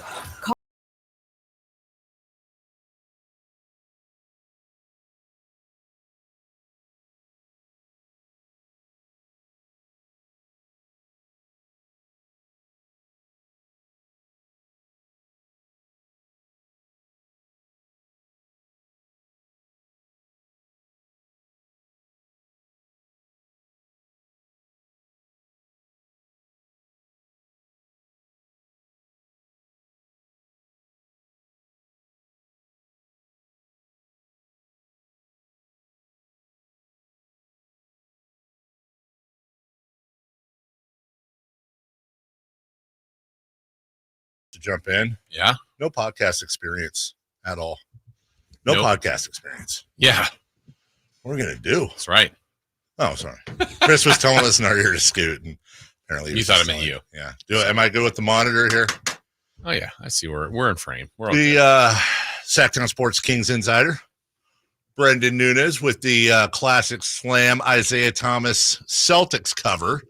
Can't blame him for that whatsoever. Isaiah wasn't his fault. He was playing on the Celtics. Yeah, as I'm reading it, everybody else that's on the right side of there, Westbrook, Paul, Curry, they're all still, and Gordon Hayward, Miles Turner, Eric Gordon, they're all still playing. Gordon Hayward, mostly. Yeah, but they're in the league. Yeah, they are in the league. So are you, Brandon. How are you? I'm doing well. Doing well, gentlemen.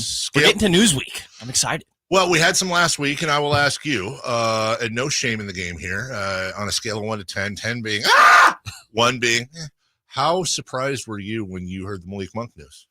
Probably like a holy crap level. Yeah. Maybe that's around like a 7-8. Yeah, I think maybe so. a little bit higher than that. I think that the most surprising thing is just go test the market at least a little bit, figure out what's out there. Legally at the point that could not be done. I'm sure that happened a little bit. I'm sure Malik's agent has players that are on Orlando or things like that. And some conversations I'm sure take place that give him an idea. But I thought at very least you go figure out what is Orlando going to be willing to offer. And it made me wonder, maybe there's an aspect of Orlando wanting to talk to other people and then get to Malik Monk. And is there an aspect of he appreciated being really wanted by a team? And clearly Sacramento was there. Seemed like they had this 4-year 78, the max they could offer, on the table for a little while. It didn't seem like it took much consideration on their end. And I would bet being wanted somewhere, and he's talked about how, kind of up and down his NBA journey has been up to this point. I would bet being wanted and feeling like he kind of has built something here a little bit. And maybe I'm going into the cliches here, but almost unfinished business. Okay.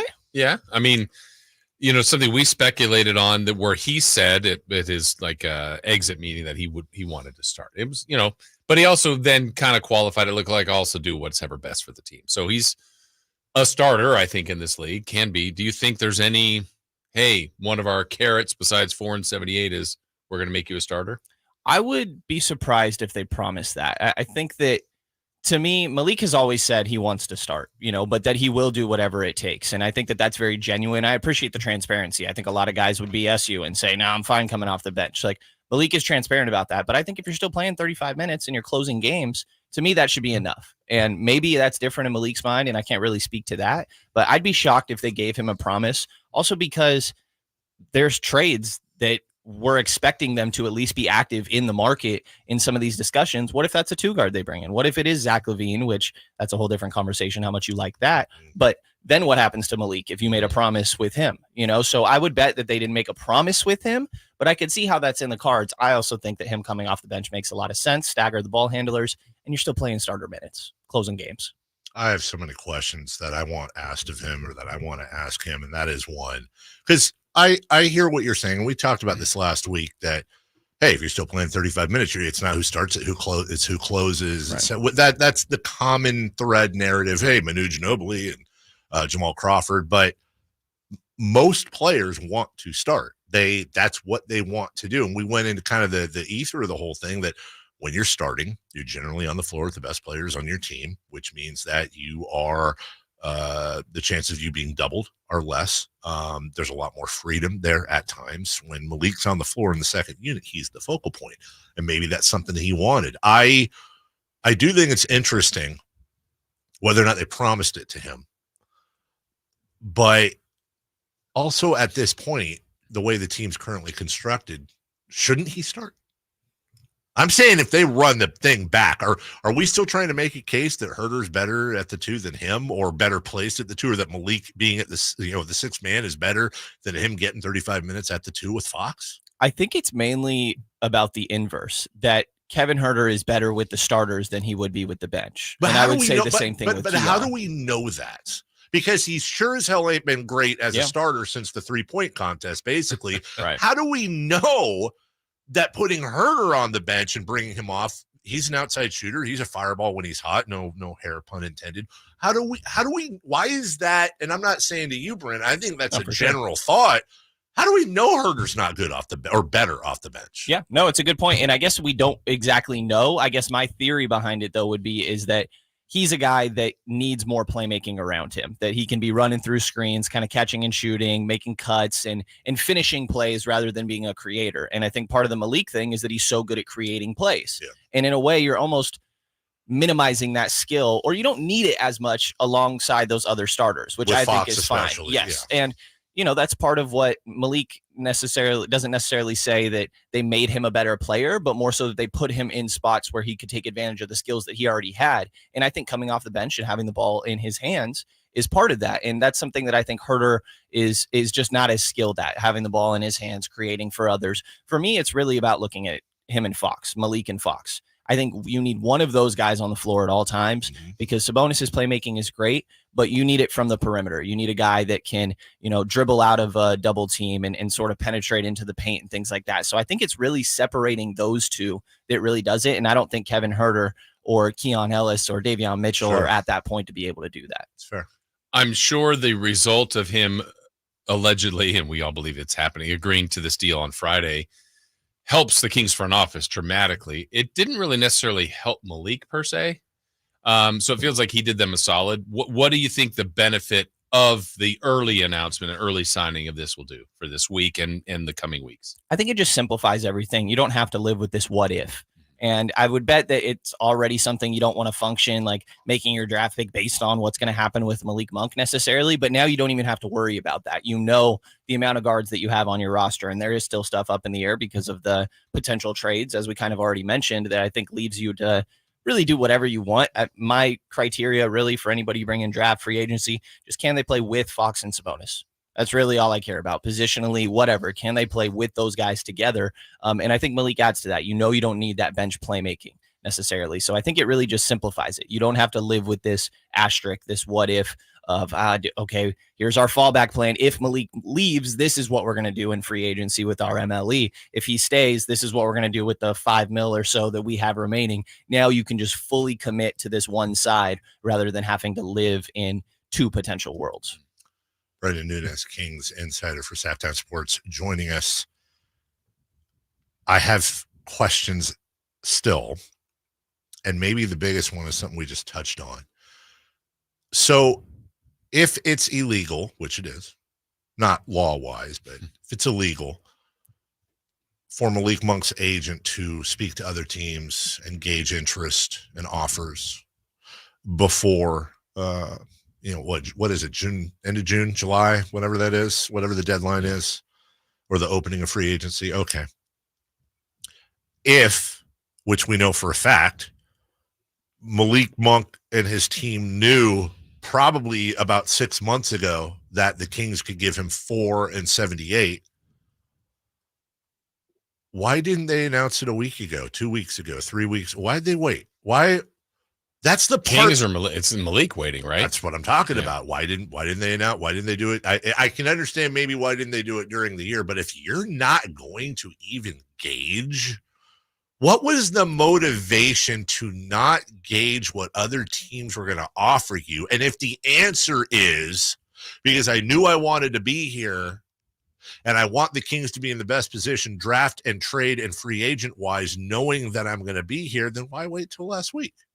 I would bet there were still some conversations being had, conversations that are right, maybe not allowed to be had. But, we can just be friends with with somebody that happens to know some information and pass things along that way. So, I think there was reporting that came out about Orlando with how do they feel about Klay Thompson. They're the team that really stands out to me and I think has throughout the process of what are they going to do? They clearly need a guard. There's a handful of options they could go towards Klay and Malik being the two that really seem to kind of be at the forefront there. But maybe there was some development there. I mean, that's really what stands out to me because I agree with you. It seems like something that potentially could have been done the day that it was allowed with how quickly this took place. But I would imagine that in that week, there's just a little bit more conversations of let's just wait half a sec, see if we should entertain some of this a little bit more. And we'll pretend like those conversations didn't take place, but that'd be my guess. I wonder how he'll answer that.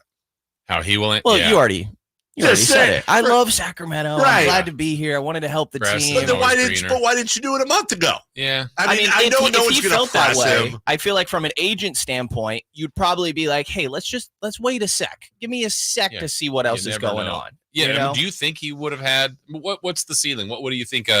Detroit, Philly, San Antonio, Orlando, whoever. What's the peak value you think he would have technically received? Yeah, I mean, 100.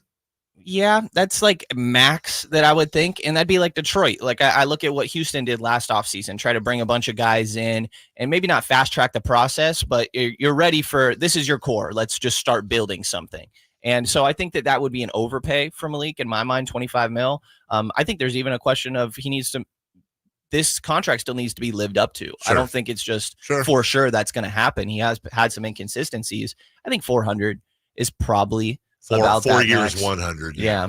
By the way, 400 million. Yeah. 4 year, 100, right. maybe 25 a year or so. And yeah, I still think that he does need to kind of prove that he's worth this deal. And I think that's an interesting question to me. Coming into last year, a lot of the talk of around him coming into the year was, he's working really hard. He's getting extra work in. And not that hadn't always been the case, but I think we were hearing that a little bit more. And that tends to line up with contract years. Yeah. And I think that can be a thing. And there's also a tendency that happens to some guys after they sign their deal. So I'm curious to monitor that is all. Well, he's got a lot of stuff coming too. Key to the city, a bunch of free golf. Stuff. We put a tattoo, somebody's named their kid Malik. It isn't. And look, I understand that this type of stuff we should take at face value as Kings fans. We don't get news like this that often. And I think that's partly why me, as somebody who's been scarred over the years, is look, I love it. I have nothing negative to say. Don't get me wrong. But there is that voice in the back of my head. Not that I'm worried about anything, but I don't care. I don't care if he stayed here because he and Mike Brown loved to play pickleball together and he didn't want to leave. I don't care. I just, because I'm curious, go, so you took probably $22 million less to come back to a team that you're not guaranteed to start on, which, by the way, if one of those did make the playoffs, that did not make the playoffs. Whereas, let's say Orlando, let's just pull Orlando out. Whereas you could have gone to Orlando and not only made probably significantly more money, but been on a team that did make the playoffs, and you have the best golf courses in the world, and there's no state tax, so you're making even more money. But you chose to come back here, but you waited, and then you announced it at like a random. Okay, I just want to know the story behind the scenes and how it all came about. I just don't know that we ever will. Yeah, I hope that eventually we'll get a little bit of transparency, but I would imagine that there's a sense of clarity with the Sacramento role in Malik. Like he's hopped around a lot. Again, he's very introspective on like his NBA journey and the ups and downs that kind of took to get to this point, almost being out of the league after his journey in Charlotte, and things like that. And I think that having an understanding of, okay, this is what it looks like in Sacramento. And clearly he enjoyed that role. He enjoyed just everything that came with it, whether that be the coaching staff or the players that he's alongside, the city itself. But I think that he has moved around a lot. And I would imagine that having some sense of stability, knowing what you're going to get. And also we kind of need to account for the next contract. You know, if he's going to another team and that role gets changed, that he clearly is pretty content with at this current spot, even if that may mean starting or little things like that. But I think that the next contract matters in this as well. And he wants to put himself in a spot where he feels like he can optimize his talents because there could still be another big deal coming down the line. Let's also remember, by the way, Jason, I should add this. His agent's Jeff Schwartz. Mm-hmm. Jeff Schwartz, along with Rich Paul, those are the two guys. Those are the two most powerful agents in the league. Legally, can Jeff go, hey, Daryl Morey, yeah, so what are you going to give Malik? But they're going to have conversations about, hey, and then it's something like, hey, what do you think the ballpark is? Are we talking, they're pretty dialed in on that stuff. They've got code words. They've got all kinds of stuff because you do me a solid, I'll do you a solid type of thing. So look, I'm not trying to accuse his agent of doing anything illegal, but pretty sure he didn't just blindly go, let's take the Kings offer. Let's not worry about any other teams. Yeah. Like, there's they had to know. They would definitely have gauged the market, whatever that may have looked like. And I would imagine that means that, maybe that $100 million was not on the table. Yeah. I mean, there's competition, right? Clay, Paul George, like some other people that I'm sure are coveted that could have impacted this. But Brendan, if we look at, I think it's safe to say Malik, Keegan, Fox, and Sabonis are kind of what they've identified as the core four. They all had really good years last year, but that wasn't enough. So what do you think is next? Obviously, there's a route to pick at 13. There's a route to move that pick with some other things. What do you think, if you're kind of making your best guess, is what they try to do next? I think they need more like size, length, athleticism, some complementary pieces to those guys. I think that's a solid core to work with, but you definitely need more in a Western Conference that's pretty wide open. I think that you can leverage that 13th pick in trade conversations, and I think that they've been a team that's pretty advantageous is how I would describe it. Like the Sabonis deal. Sure, Tyrese went out. Obviously, that's a big piece. They didn't include any picks. They kept that flexibility moving forward. That's why the LaVine thing's kind of interesting to me. I'm like, well, if you didn't move any picks, then do you keep more flexibility? It's, I don't love the idea of LaVine, but something like that, or Kuzma, for example, takes less salary. So you would still retain some of your assets to then make a future move. So I think that they could try to take a big swing. I would expect that they try at least scour the market to do so. I think that they've been trying to do that for a couple years, really. But you got to make sure that's the right guy. But in the meantime, you can do small stuff that still keeps your treasure chest of assets somewhat available in order to capitalize things that come up in the future. But I think from here, it's okay. Internal improvements, I think, are set for the most part. You retain Malik. What are you going to get from Keegan? Growth from, I still think Domas and De'Aaron can get better as players. They're fairly young. But externally, what else can we bring in now? Because there's a need for depth. I really think there's a need for length, and that showed in the 6 losses to the Pelicans to me. I'd forgotten about that. Yeah. Wanted to forget about that. Brendan Nunez, Kings Insider, joining us right here on Sactown Sports. Well, let's talk about Zach LaVine. There is no doubt that he is an absolutely elite scorer when he is healthy, but that is part of the key. When he is healthy, he's had trouble staying on the floor. He's recovering as we speak from an injury. Last year, he played in 25 games. He did play 77 the year before, 67, 58, 60, 47 prior to that, not counting the COVID year. But not a defender. Not really. I mean, you're getting elite scoring, but even if, which I believe they could get him for Herter and Barnes, I don't even think they'd need to throw the pick in. My guess is that Chicago is probably offering that, and if there's even a LaVine conversation, Sacramento's asking for more draft capital, but you kind of lock yourself up. You mentioned the picks. You mentioned that there's still some room to do whatever, but you're not getting help on defense. Right. You now bring in a guy who's the highest paid player on the team. You now have triple max guys basically, and you did nothing. In fact, you probably LaVine for Harrison Barnes downgraded a little bit defensively. So you say that the LaVine thing is interesting. You also said you're not a huge fan of it. So is it interesting, like sticking your hand in a blender, or is there a positive I'm not seeing? Yeah, hand in the garbage disposal. Yeah. What would happen if I click that button? It's interesting. All right. I mean, I think the offense really gets me because I think he's actually a perfect offensive fit. I think that his whole thing in Chicago is that he's asked to do a little bit too much as a playmaker, and I think that role specifically creating for others would be simplified in Sacramento. You could just do a little bit more secondary, tertiary stuff when it comes to playmaking, setting up for other guys. Playing off dribble handoffs could be a little bit of a learning curve, but I think he's a smart offensive player. He shoots really well off movement. He cuts ridiculously well. Obviously, transition would just be phenomenal to watch. Fox, Malik, and Zach LaVine in transition with Domas coming up the court. Like, that sounds fun to me. Offensively, easy fit. I could see it. Defensively, there's a question, and the contract is that you're in that spot. Is that core enough to take you to the top of the West? Are you competing with the Denver, with Minnesota, with Dallas up there? I don't think so, and the fact that you wouldn't have to likely put out too much draft capital in that deal, I think is what makes it intriguing to me, because you would retain your options, like I said, but financially it does put you in a weird spot where any salaries you're coming back, you're getting really close to that second apron. And I don't know that that's a team good enough that you'd be willing to do that. So it does seem like more of a desperation move, almost in a way, like we have to do something now. And I see how he's a type of move that maybe isn't locking you into something horribly when it comes to draft capital outwards, but it does seem like more of a desperation, getting pushed, like we need to do something now. I guess this wouldn't cost too much to do, but I don't know that. I think whatever big salary you add, if you're going that caliber, it needs to be the right guy. Yeah. And I'm not sure that LaVine is on both ends. So I asked Dave this on Friday. How would you rank 3 people that have been linked, whether how true these rumors are, but you just talked about Levine, but between Levine and think about obviously contract, age, health, all sides.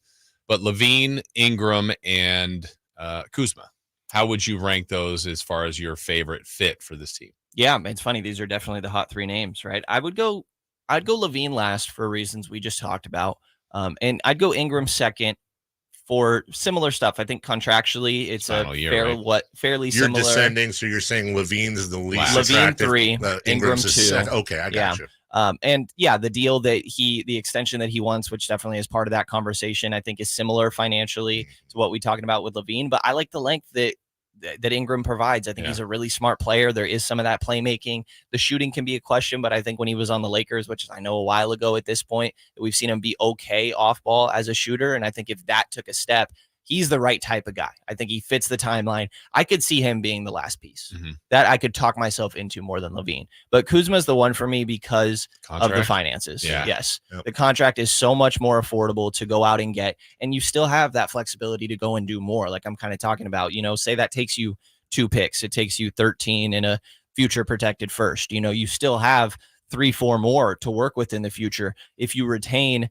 say Kevin Huerter is the one that goes in the deal, you want to bump Malik into that starting spot, or you want to move Keon, you're retaining Harrison Barnes or Kevin Huerter, either one, and that guy gets moved to a bench spot. I think these guys get talked about like they're nothing now. They're really valuable NBA players. That's and right. The second they get traded away, it's going to be like, oh, well, now how do we find a Harrison Barnes for our bench? That's right. So I think being able to retain one of those guys and maintain flexibility because Kuzma's on that smaller deal, while also himself as a player, I get hung up on the defense he played in the bubble, which is a long time ago, but there's a defensive player somewhere in there.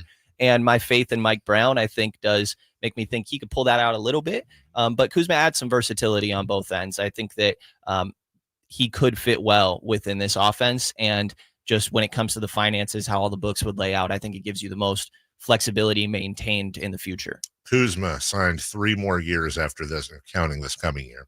23.5 to 21.4 to 19.4 on a descending deal. I couldn't agree with you more. It comes down to, like, especially with Levine and even Ingram to a point. To me, I know there aren't too many absolutes in this business, but guys, I'll put you both on the spot. And I just want to, before I do that, say I wouldn't get it. So I'm not trying to make you look silly. Can you guys name me the last NBA champion that did not have one, if not in most cases 2 lockdown defenders that were in the starting lineup? Name me the last NBA champion that did not have at least 1, if not 2, all defense, first, second, or third team caliber defenders. Because I can't. Did Toronto? They had Kawhi. Toronto had Kawhi. And then second one, I don't know. I got to look at OG, Pascal. Did they? Yeah, that's true. Guys, the Celtics this year, the Nuggets, Golden State, and Klay Thompson and Draymond. Actually, all defended. Did the Nuggets? The Nuggets had they had Aaron Gordon and KCP, KCP. Bruce Brown. They had. Did they take? Maybe I'm doing semantics. They're did they close make the that, teams? though. Sure, Yeah. I would say they're in, but again, their caliber. Their of it, caliber, yeah. exactly. And the Warriors, like, I guess it's just Draymond, But even just Draymond, generation, but Klay was right there, right. on exactly. And KD actually, when they were winning the second, he was really good. That's my problem, is that that's as close to an absolute in the NBA as there is. Like, you have to have it. If you don't have it, you're Portland with Dame Lillard. You're Houston with James Harden. You're Dallas with Luka Doncic. I mean, and by the way, they made the finals. I'm not saying I understand Kings fans right now are like, hey, moron, we'd love that.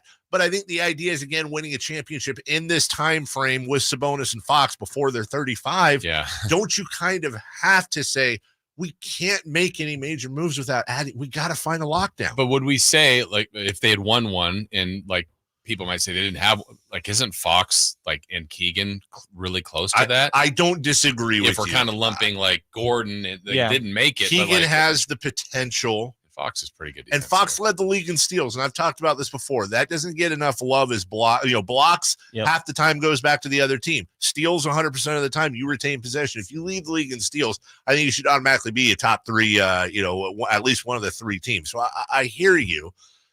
I'm leading somewhere. I think the other side, though, is that it doesn't have to be the star players. Like, if we take the Denver example, KCP and Aaron Gordon, these guys aren't your stars. No, they're not. You could go get a bad example right now, but Alex Caruso, or like something like that. Absolutely. It doesn't have to be the stars, I guess. And that's the Kuzma move, right? If you do the Kuzma move, you still can function. Okay, can we still go get a Royce O'Neal? Can we get Matisse Thybulle might not be good enough to fit in that conversation, but can we still go figure out some of those complementary pieces? Because I think the defense can be. It doesn't have to be from the stars. The stars can't weigh you down, which I think is that Sacramento does a fine job in that aspect. But I think some of these complementary guys can be the ones to lift you there, and maybe Keon. Yeah, and it feels like voice went up. Well, that's the thing.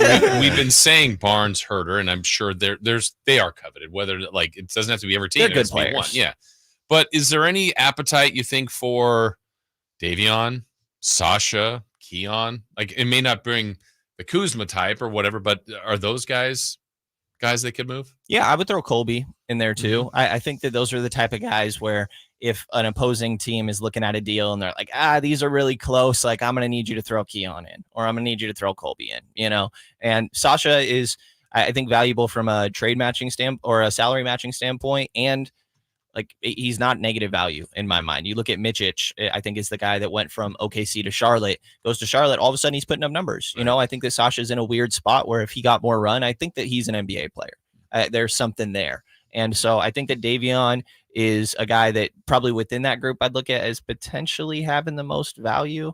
I would say that Keon is in there too. I think Keon's contract is viewed as really valuable. I think that's the type of thing that GMs would look at and be like, God, I would love to have that deal on my books. So I think that those guys could have value, and Davion specifically on a younger team where they could give him a little bit more freedom.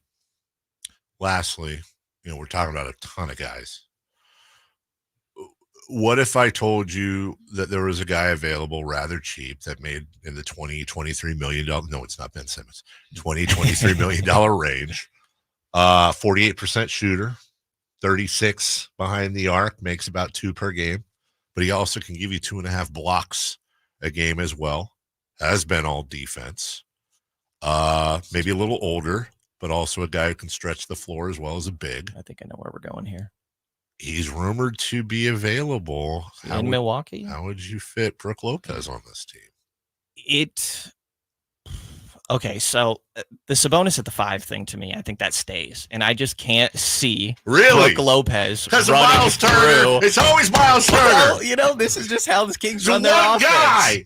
They need to get better on defense, but this is their offense, and I think that's what carries them. And I think that it's hard for me to envision even like this goes to Edey or Filipowski, some draft guys, and I think Brook Lopez falls in the same thing. I can't imagine these guys ever running off a dribble handoff. Now, that doesn't have to be necessary. You could get away with 5-10 minutes in a game, maybe, where you run both of them together. I wouldn't. His contract's a lot, and that's what would stop me from the idea of I like him as a backup big that you could also sneak minutes next to Sabonis. 23, though, is a lot for a backup. It is. That's where I'm at. But you could play 3 guys that are 6'5" in your backcourt if you have Lopez and Sabonis on your front line. That whole Levine, Monk, Fox thing. It is the type of guy that I would like as a backup big for sure. Yeah. It's just too much for a backup. And you're not a believer in Sabonis at the 4, huh? I'm not. Yeah. I'm not. Yeah. You're going to be working hard all week long. I want to remind you, Alan Stiles will be at Public House 5 to 7 for the draft as well. Brendan, Frankie, who we'll be having on later this week as well. Want to remind you, let me just list that out here. Frankie will join us tomorrow. Bobby, what do we call him? Not brackets. Draft kits. Bobby Draft Kits. Bobby Gerald will join us Wednesday. Of course, we'll have Sam Amick on Thursday to give us all the postmortem on the draft and possibly trade. Last thing for you, Brendan Nunes. Will the Kings be making a draft pick on Wednesday? I would bet no, but if they do, the guy will be 22 years old. There's too many guys that are at least 22 in this draft. It's a Monty's specialty. Yeah. Would you quantify this draft as being more on the thinner side or thick with talent? I would say like it's flat is the term that I've heard a lot, is that I don't think there's very many peaks, right? But there's a lot of role players. I feel like everybody's talking about this a bad draft. That's fine at the top. There's no clear star talent. So not thin, there's a lot not of roles, thin, but though. Flat actually is a good word. And if I'm the draft or I'm the draft people in general, maybe I visit my friends at upsizematters.com because I got to be honest with you, that's where you can really thicken things up. Carmichael Dave here. Thank you, Brent. Poor Brandon didn't know what he was walking into, but I appreciate that. UpsizeMatters.com. Listen, they say circumference is just such a big priority, and that's what they say. 9 out of 10 doctors say. And why not go see my friend Dr. Jack Friedlander in Roseville, Dr. Joel Pash in San Francisco. Thank you, sir. And all my friends at UpsizeMatters.com, where you can get a free consultation and the procedure can be done on the same day as that consultation. Also, Chris, don't think I didn't see you perk up, right? You caught that right away, went over to the board. I appreciate that. Look, these are real doctors. This is a semi-permanent, long-lasting procedure. So simple, so easy, so quick. Whether you are on the first, second, or third team, and you just want to boost up your numbers ahead of your contract here, you know what I'm saying. Go to UpsizeMatters.com. That is UpsizeMatters.com. Hey, get your girth on. We'll take a break. When we come back, final half hour of the program, what to watch on this day in history. Ooh, a very special on this day in history. Then we'll cross talk with Styles and Watkins. We'll do all that right after this. The NFL's leading rusher plays here. The handoff to McCaffrey, walks in the end zone. Handoff to McCaffrey, takes it right down to the goal line. He does his thing again. McCaffrey goes in motion right. Backwards pass led by Juszczyk. A block there. Hurdles a man. 10, 5, touchdown! CMC! You can hear all of Christian McCaffrey's touchdowns on your home for 49ers football. Sactown Sports. Trying to find out where to catch your favorite team's games? Are you a fan of the Kings, Niners, and the NFL? Well, Sactown Sports has you covered. Touchdown! San Francisco! It's all on his shoulders. Cox rocks. He fires for the win.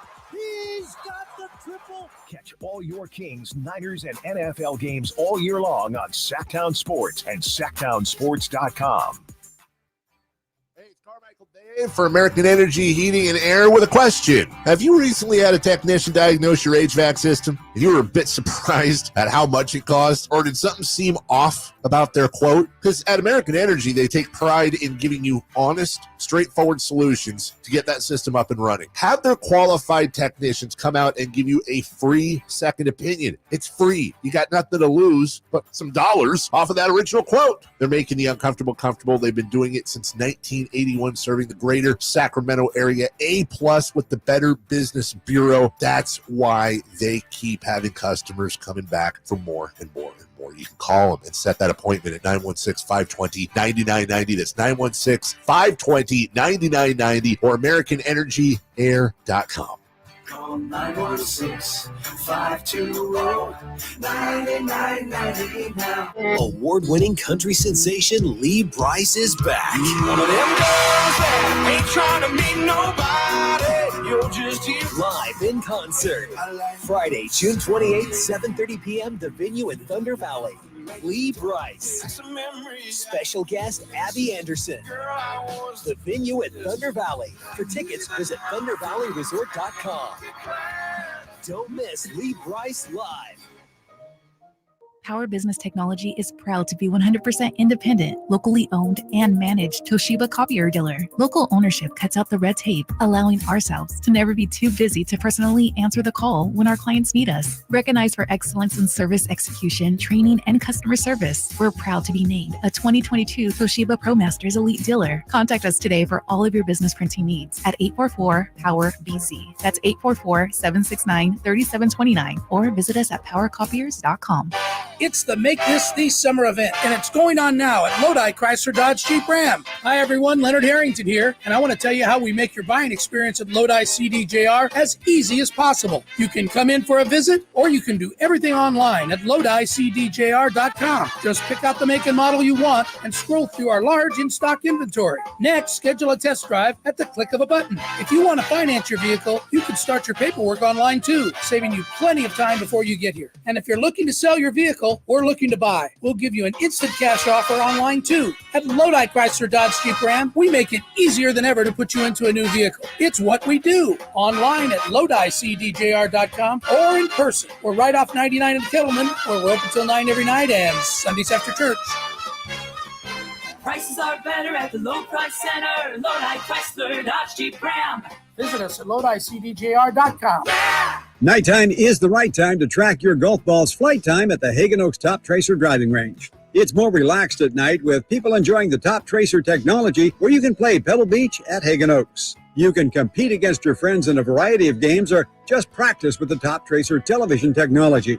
There's food when you're hungry from the Hangout food truck or enjoy a craft beer on the brand new patio with relaxed seating. And don't forget the summer-long free concert schedule. It's the Hagen Oaks driving range nightly until midnight, Fulton Avenue at Cap City Freeway. 18 number ones. What was I thinking? Countless ACM and CMA awards.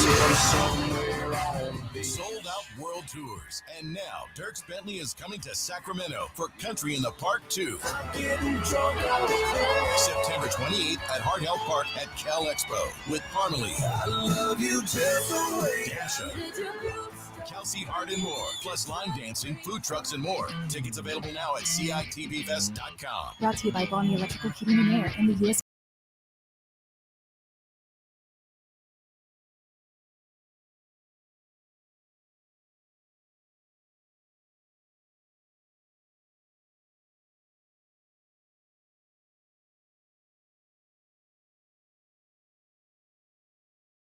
Dave Show with Jason Ross on Sactown Sports.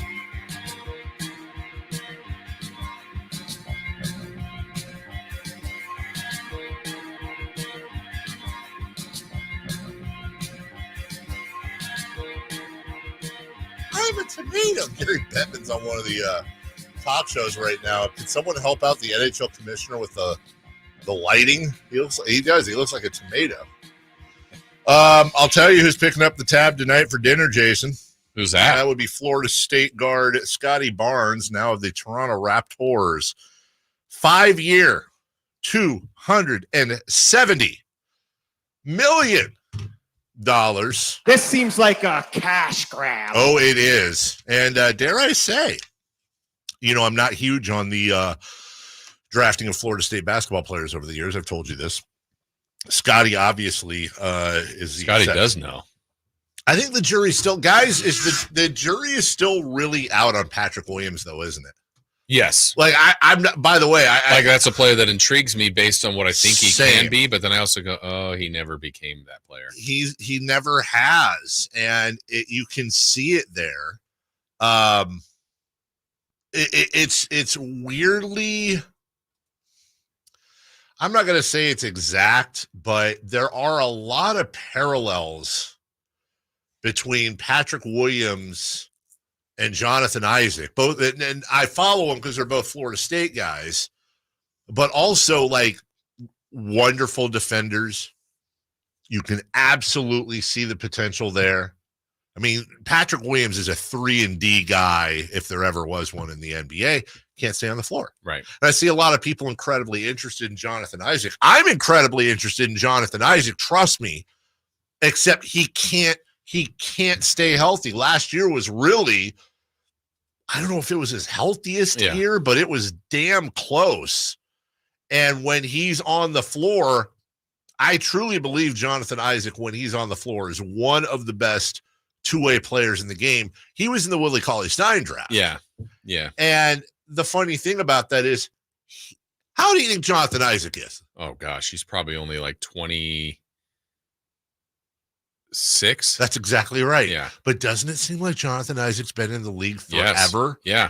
The problem is Jonathan Isaac in 5 seasons has played 27, 75, 34, 11, and 58 games. And by the way, there's a missed season. And there was a missed season in there as well. So when he's on the floor, he's great. Well, and that's one of those things, as you're saying that, I'm thinking about our conversation we just had with Brendan about like a guy like Harrison Barnes, who I think if it was traded, and it's one of those like you might appreciate more when he's gone. It's like you get Kuzma, I don't know. Right. And you're like, and he, for whatever reason, plays half the games a year, which he's not really known for that, but let's just say it happens. You're like, well, Barnes did play every night.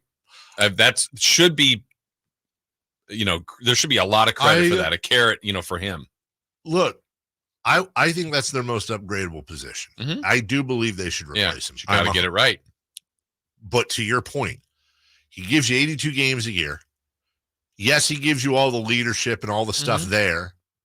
He's a hell of a high IQ player. Also, he's generally taking the toughest defensive. I'm not saying Harrison Barnes is a great defender. Right. I'm saying he's usually taking the toughest or second toughest defensive assignment every night, and he's there every single night. And that, you're right. We don't talk about that enough because you can't put toughest defensive assignment on a poster. Right. And 82 games doesn't show up in NBA 2K. Like we don't care about that stuff. Oh, really comfortable contract.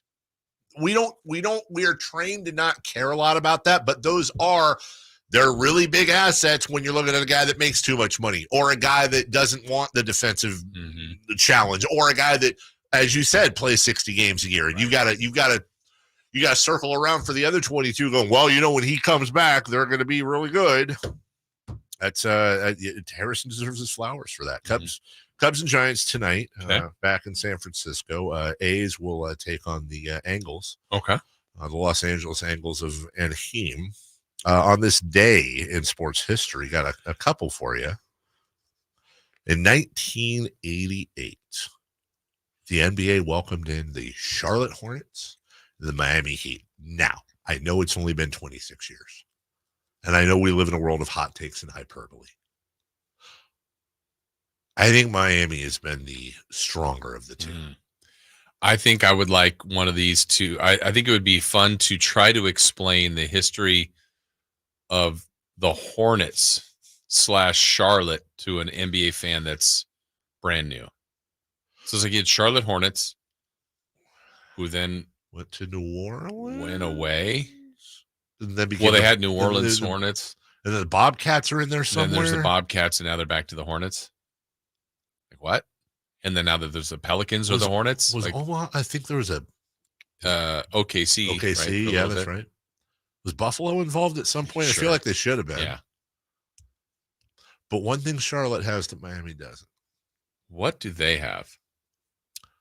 Arguably the greatest NBA Jams duo ever. You give me Zoe Morning and Grandmama. Wow. Who handled the ball? Yes. They both did. That's right. Boom shakalaka. Boom shakalaka all day long. Yes. Larry Johnson and Zoe Morning and Del Curry, that's Steph's dad, and those pinstripey, whatever, blue and white. I was a fan of those teams. I'm fine with that.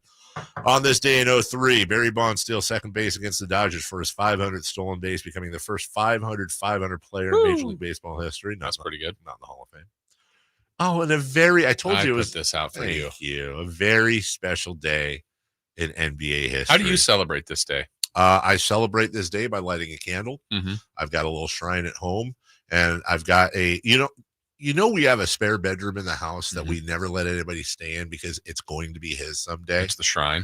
In 2016, on this day, the number 1 overall pick out of Louisiana State University via Australia, future Sacramento King, Benjamin L. Simmons. Did the process work? Did we trust it? When we win a championship? I mean Philly. Remember? Philly? He didn't play his first year. And B didn't play the first year or two. No. Kept getting all these first picks. And imagine, the process almost worked. It still kind of worked. Just imagine if they'd have drafted Jason Tatum. They didn't trust it. They did not trust the process whatsoever. We'll take a break. Hey, there's Nate. Hey Nate. Gaining weight, dude. When we come back, in a good way. Muscle. Crosstalk, Styles and Watkins, celebrity birthdays coming up right after this. On the move? Got somewhere to be? Take Sacramento Kings basketball with you. The Sactown Sports app will let you stay connected to your passion. Never miss a moment of Sacramento Kings basketball with the Sactown Sports app. At Fisher Investments, we may seem like other money managers, but we're different. What makes you so different than the rest of us? We ensure clients receive unparalleled service at every step of the relationship. Tell me more. Our investment counselors focus on service over sales, prioritizing clients' needs. How do you make money? We don't sell any commission-based products. We have a simple management fee based on the value of our client's portfolio. So we do better when our clients do better. What about client portfolios? We get to know each client, their finances, family, health, lifestyle, and more. And then we tailor a portfolio based on their specific goals and needs. Your clients really come first then, huh? Yes, we make them a top priority. Our goal is helping them achieve a comfortable retirement. Wow, maybe we are different. At Fisher Investments, we're clearly different. Learn more at FisherInvestments.com. Investing in securities involves the risk of loss. Hey everyone, it's Ted from Consumer Cellular, the guy in the orange sweater, and this is your wake-up call. If you're paying too much for wireless service, you don't have to keep having that nightmare. Consumer Cellular has the same fast, reliable coverage as the leading carriers for up to half the cost. So why keep spending more than you have to? Seriously, wake up and call 1-888-FREEDOM or visit consumercellular.com. Savings based on cost of Consumer Cellular single line 1, 5, and 10 gig data plans with unlimited talk and text compared to lowest cost single line postpaid unlimited talk, text, and data plans offered by T-Mobile and Verizon January 2024. If you need bold banners to boost your business, but you're on a budget, think Staples. Because now at Staples, you can save up to $50 on your print purchase. From posters and flyers to signs and menus, Staples can print anything you need to move your business forward. And with Staples Print Perfect Guarantee, it's done right or it's printed again free. Plus same-day services available on hundreds of items if you order by noon. Get it printed right at Staples. And now get up to $50 off your print purchase. And 76, visit staples.com/print for details. At Ashton Price, over the last 25 years, we've won just about every injury case you can think of. Slip and fall, falling merchandise, fell through rotted decking, we won those.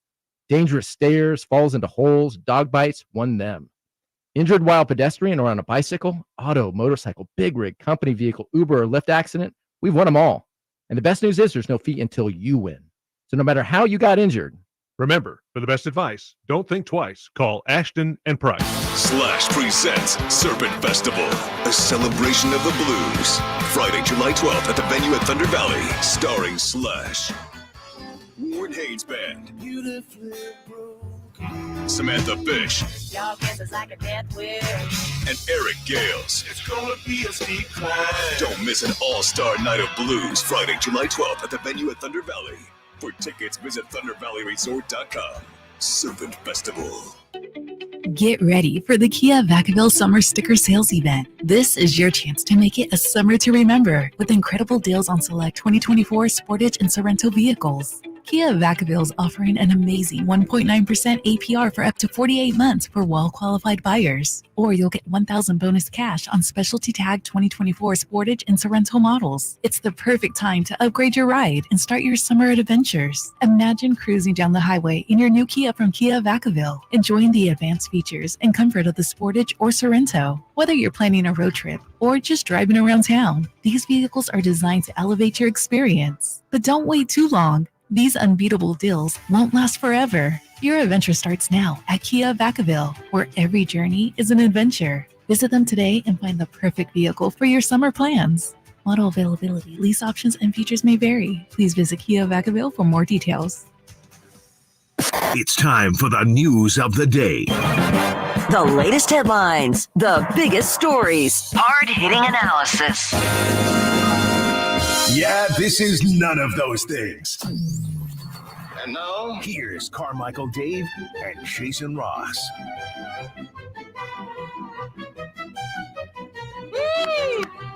Yeah.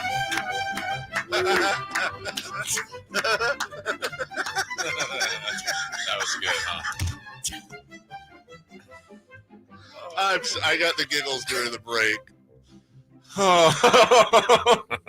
It's one thing if you're wrong about. We're all wrong about. Sure, but when you're aggressively loud and wrong is tough. You got to have that first tomorrow, Chris. I'm sorry, but that's got to get. Yeah, we need to make that Sure. I think we lost Dave. I think it's Pat. You can't. You can't what? Why not? Why? We can do Randy Rosarena. Can't come back from that. You can't come back from that. Oh my God. Said person will. Yes. The same amount of confidence. Sorry, coming up tomorrow on the program, we're going to drag one of our colleagues who I love very much. We're going to drag, but We got to drag him. I'm sorry. Hey, you can't. I don't want to go too far without you asking the probing question you had. Yeah. By the way, before we get to that, just want to remind you, we have been all day this Wednesday joining our guy, Alan Stiles, at a public house, 5 to 7. What's the address on that, Christopher Lyon? 16th and L Street. 16th and L Street. All right. So my question is, when back in the day, did we go see Hall? We saw Hall and Oates. Would we go to see Siegfried? Oh, and Roy. Yeah. What about Penn? Oh, there's Teller. There's no Teller. Penn without Teller. Right. So I see Allen, which is great. But all morning we've been waiting for this crosstalk. Yeah. We see Stiles, but there's no Watkins. You know. So are you embedded in with? Are you in the war room? Wasn't asked. You weren't asked to be in the war room. Wasn't asked. Yeah. To be in the war room. I'll be in the war room. Yeah. I Oh, wait, will you be weren't in asked the to war go room here? because I wasn't asked to go. What is that? Whoa. Yeah. I just received. You just took the cash and ran? No. Jeez. This was not from the Allen side of things. How This did was the not date from end? the Allen. Look, I didn't even, I don't know. I will say they this. were afraid crowd control. Honestly, public house is already popping. Yeah. And if you're both there, there's fire codes. I will say this: Alan and my first MC job was together. Yes. And then for the next job, Alan was just asked. Oh. So I don't think Alan wants any associations with any sort of I'm the Chris's. guy behind the scenes. This is ridiculous. Wow. Whee! Alan had nothing to do with it. Okay. Well, join Alan and probably Chris for Lawn. Chris said earlier he was going for sure. Great wings, great food. Yes. Great Love steak that. sandwich out there. I don't go Fantastic downtown that barbecue. often, but when I do, that's almost a mandatory stop for me because the food it's just a cool place to hang out. Great location. Really good location. That was my spot when we were It was doing this bad boy. Huh? What are we doing? All right, celebrity birthdays are brought to you by Crumble Cookies. Hey, birthdays are meant to be spent with family and friends, and nothing brings family and friends together better than Crumble Cookies. Why did I just have a deja vu or something? What did Crumble? Oh, we forgot to talk about it last week. I know. Hold on, ADD loading and Crumble cereal. Yes. Crumble cereal's coming out. Yeah. We did talk about it. We did here? Yeah, you did. Was I here? You did it. Did You I brought it up. really? No, I didn't. Yes, you did. Did I? Crazy. Yeah. This is crazy. Well, you know what? Just wanted to talk about it again. Celebrity birthdays. Absolutely. All right. Hey, who's old today? Now I'm nervous about saying anybody's name. Sabrina? I might say it incorrectly. Let's start with, hey, he's in the news. JJ Redick. Happy birthday. Reddicks. Cool. Reddicks. Is that how you say it, Chris? Yes. Okay. JJ Redick. Stop. JJ Redick is, I don't know, what the hell is he, 36? I was going to say 39. I know the answer. I know the Okay. answer. Oh, they both know the they're answer. out. So, It's just a one-on-one? yeah, it's a one-on-one, and It's a Alan is two-way. closer. He was 39 yesterday. He's 40 today. Oh, big 4-0. Happy birthday to Messi. Lionel Messi. Lionel. Lionel. I know, right? I know for Where's his blanket? I'm going to say he's 39. 38. I'll say 37. 36. We've got a correct answer. Got to be for Lawn. And it belongs to one of the Chris's. Yeah, it's for Lawn. It's Watkins. Oh, Chris Watkins has it correct at 37. Maybe if he went to City. Happy birthday. Hey, remember this name from the past? Little League star Monet Davis. Okay. Yeah. Is she the one that Go gets ahead, stingers? Go ahead. You know what? You seem confident. Yeah. You take the lead. Right. Well, she's definitely in college. Which Because I gives remember, you I think she was playing basketball. gives now. you around a 4-year. Right. So I'm going to say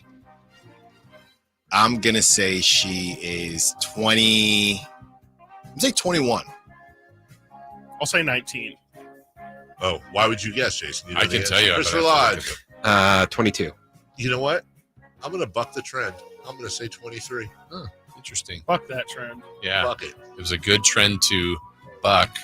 23 is correct. Carmichael Dave. Monet Davis expert. Right. Happy Yeah. birthday, Mindy Kaling. Kayla. Ah. Kaling. Is it?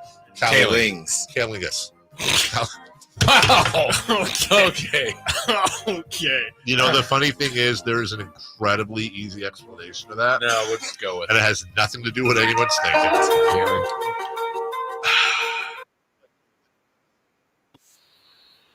34. 42. 45. 43. We have the correct answer. I feel like I'm actually 30. 45. Please tell me there's one more. You want another one? Can we just not end on that, please? Sure. Let's end with this one. Bradley Chubb. Chubbs.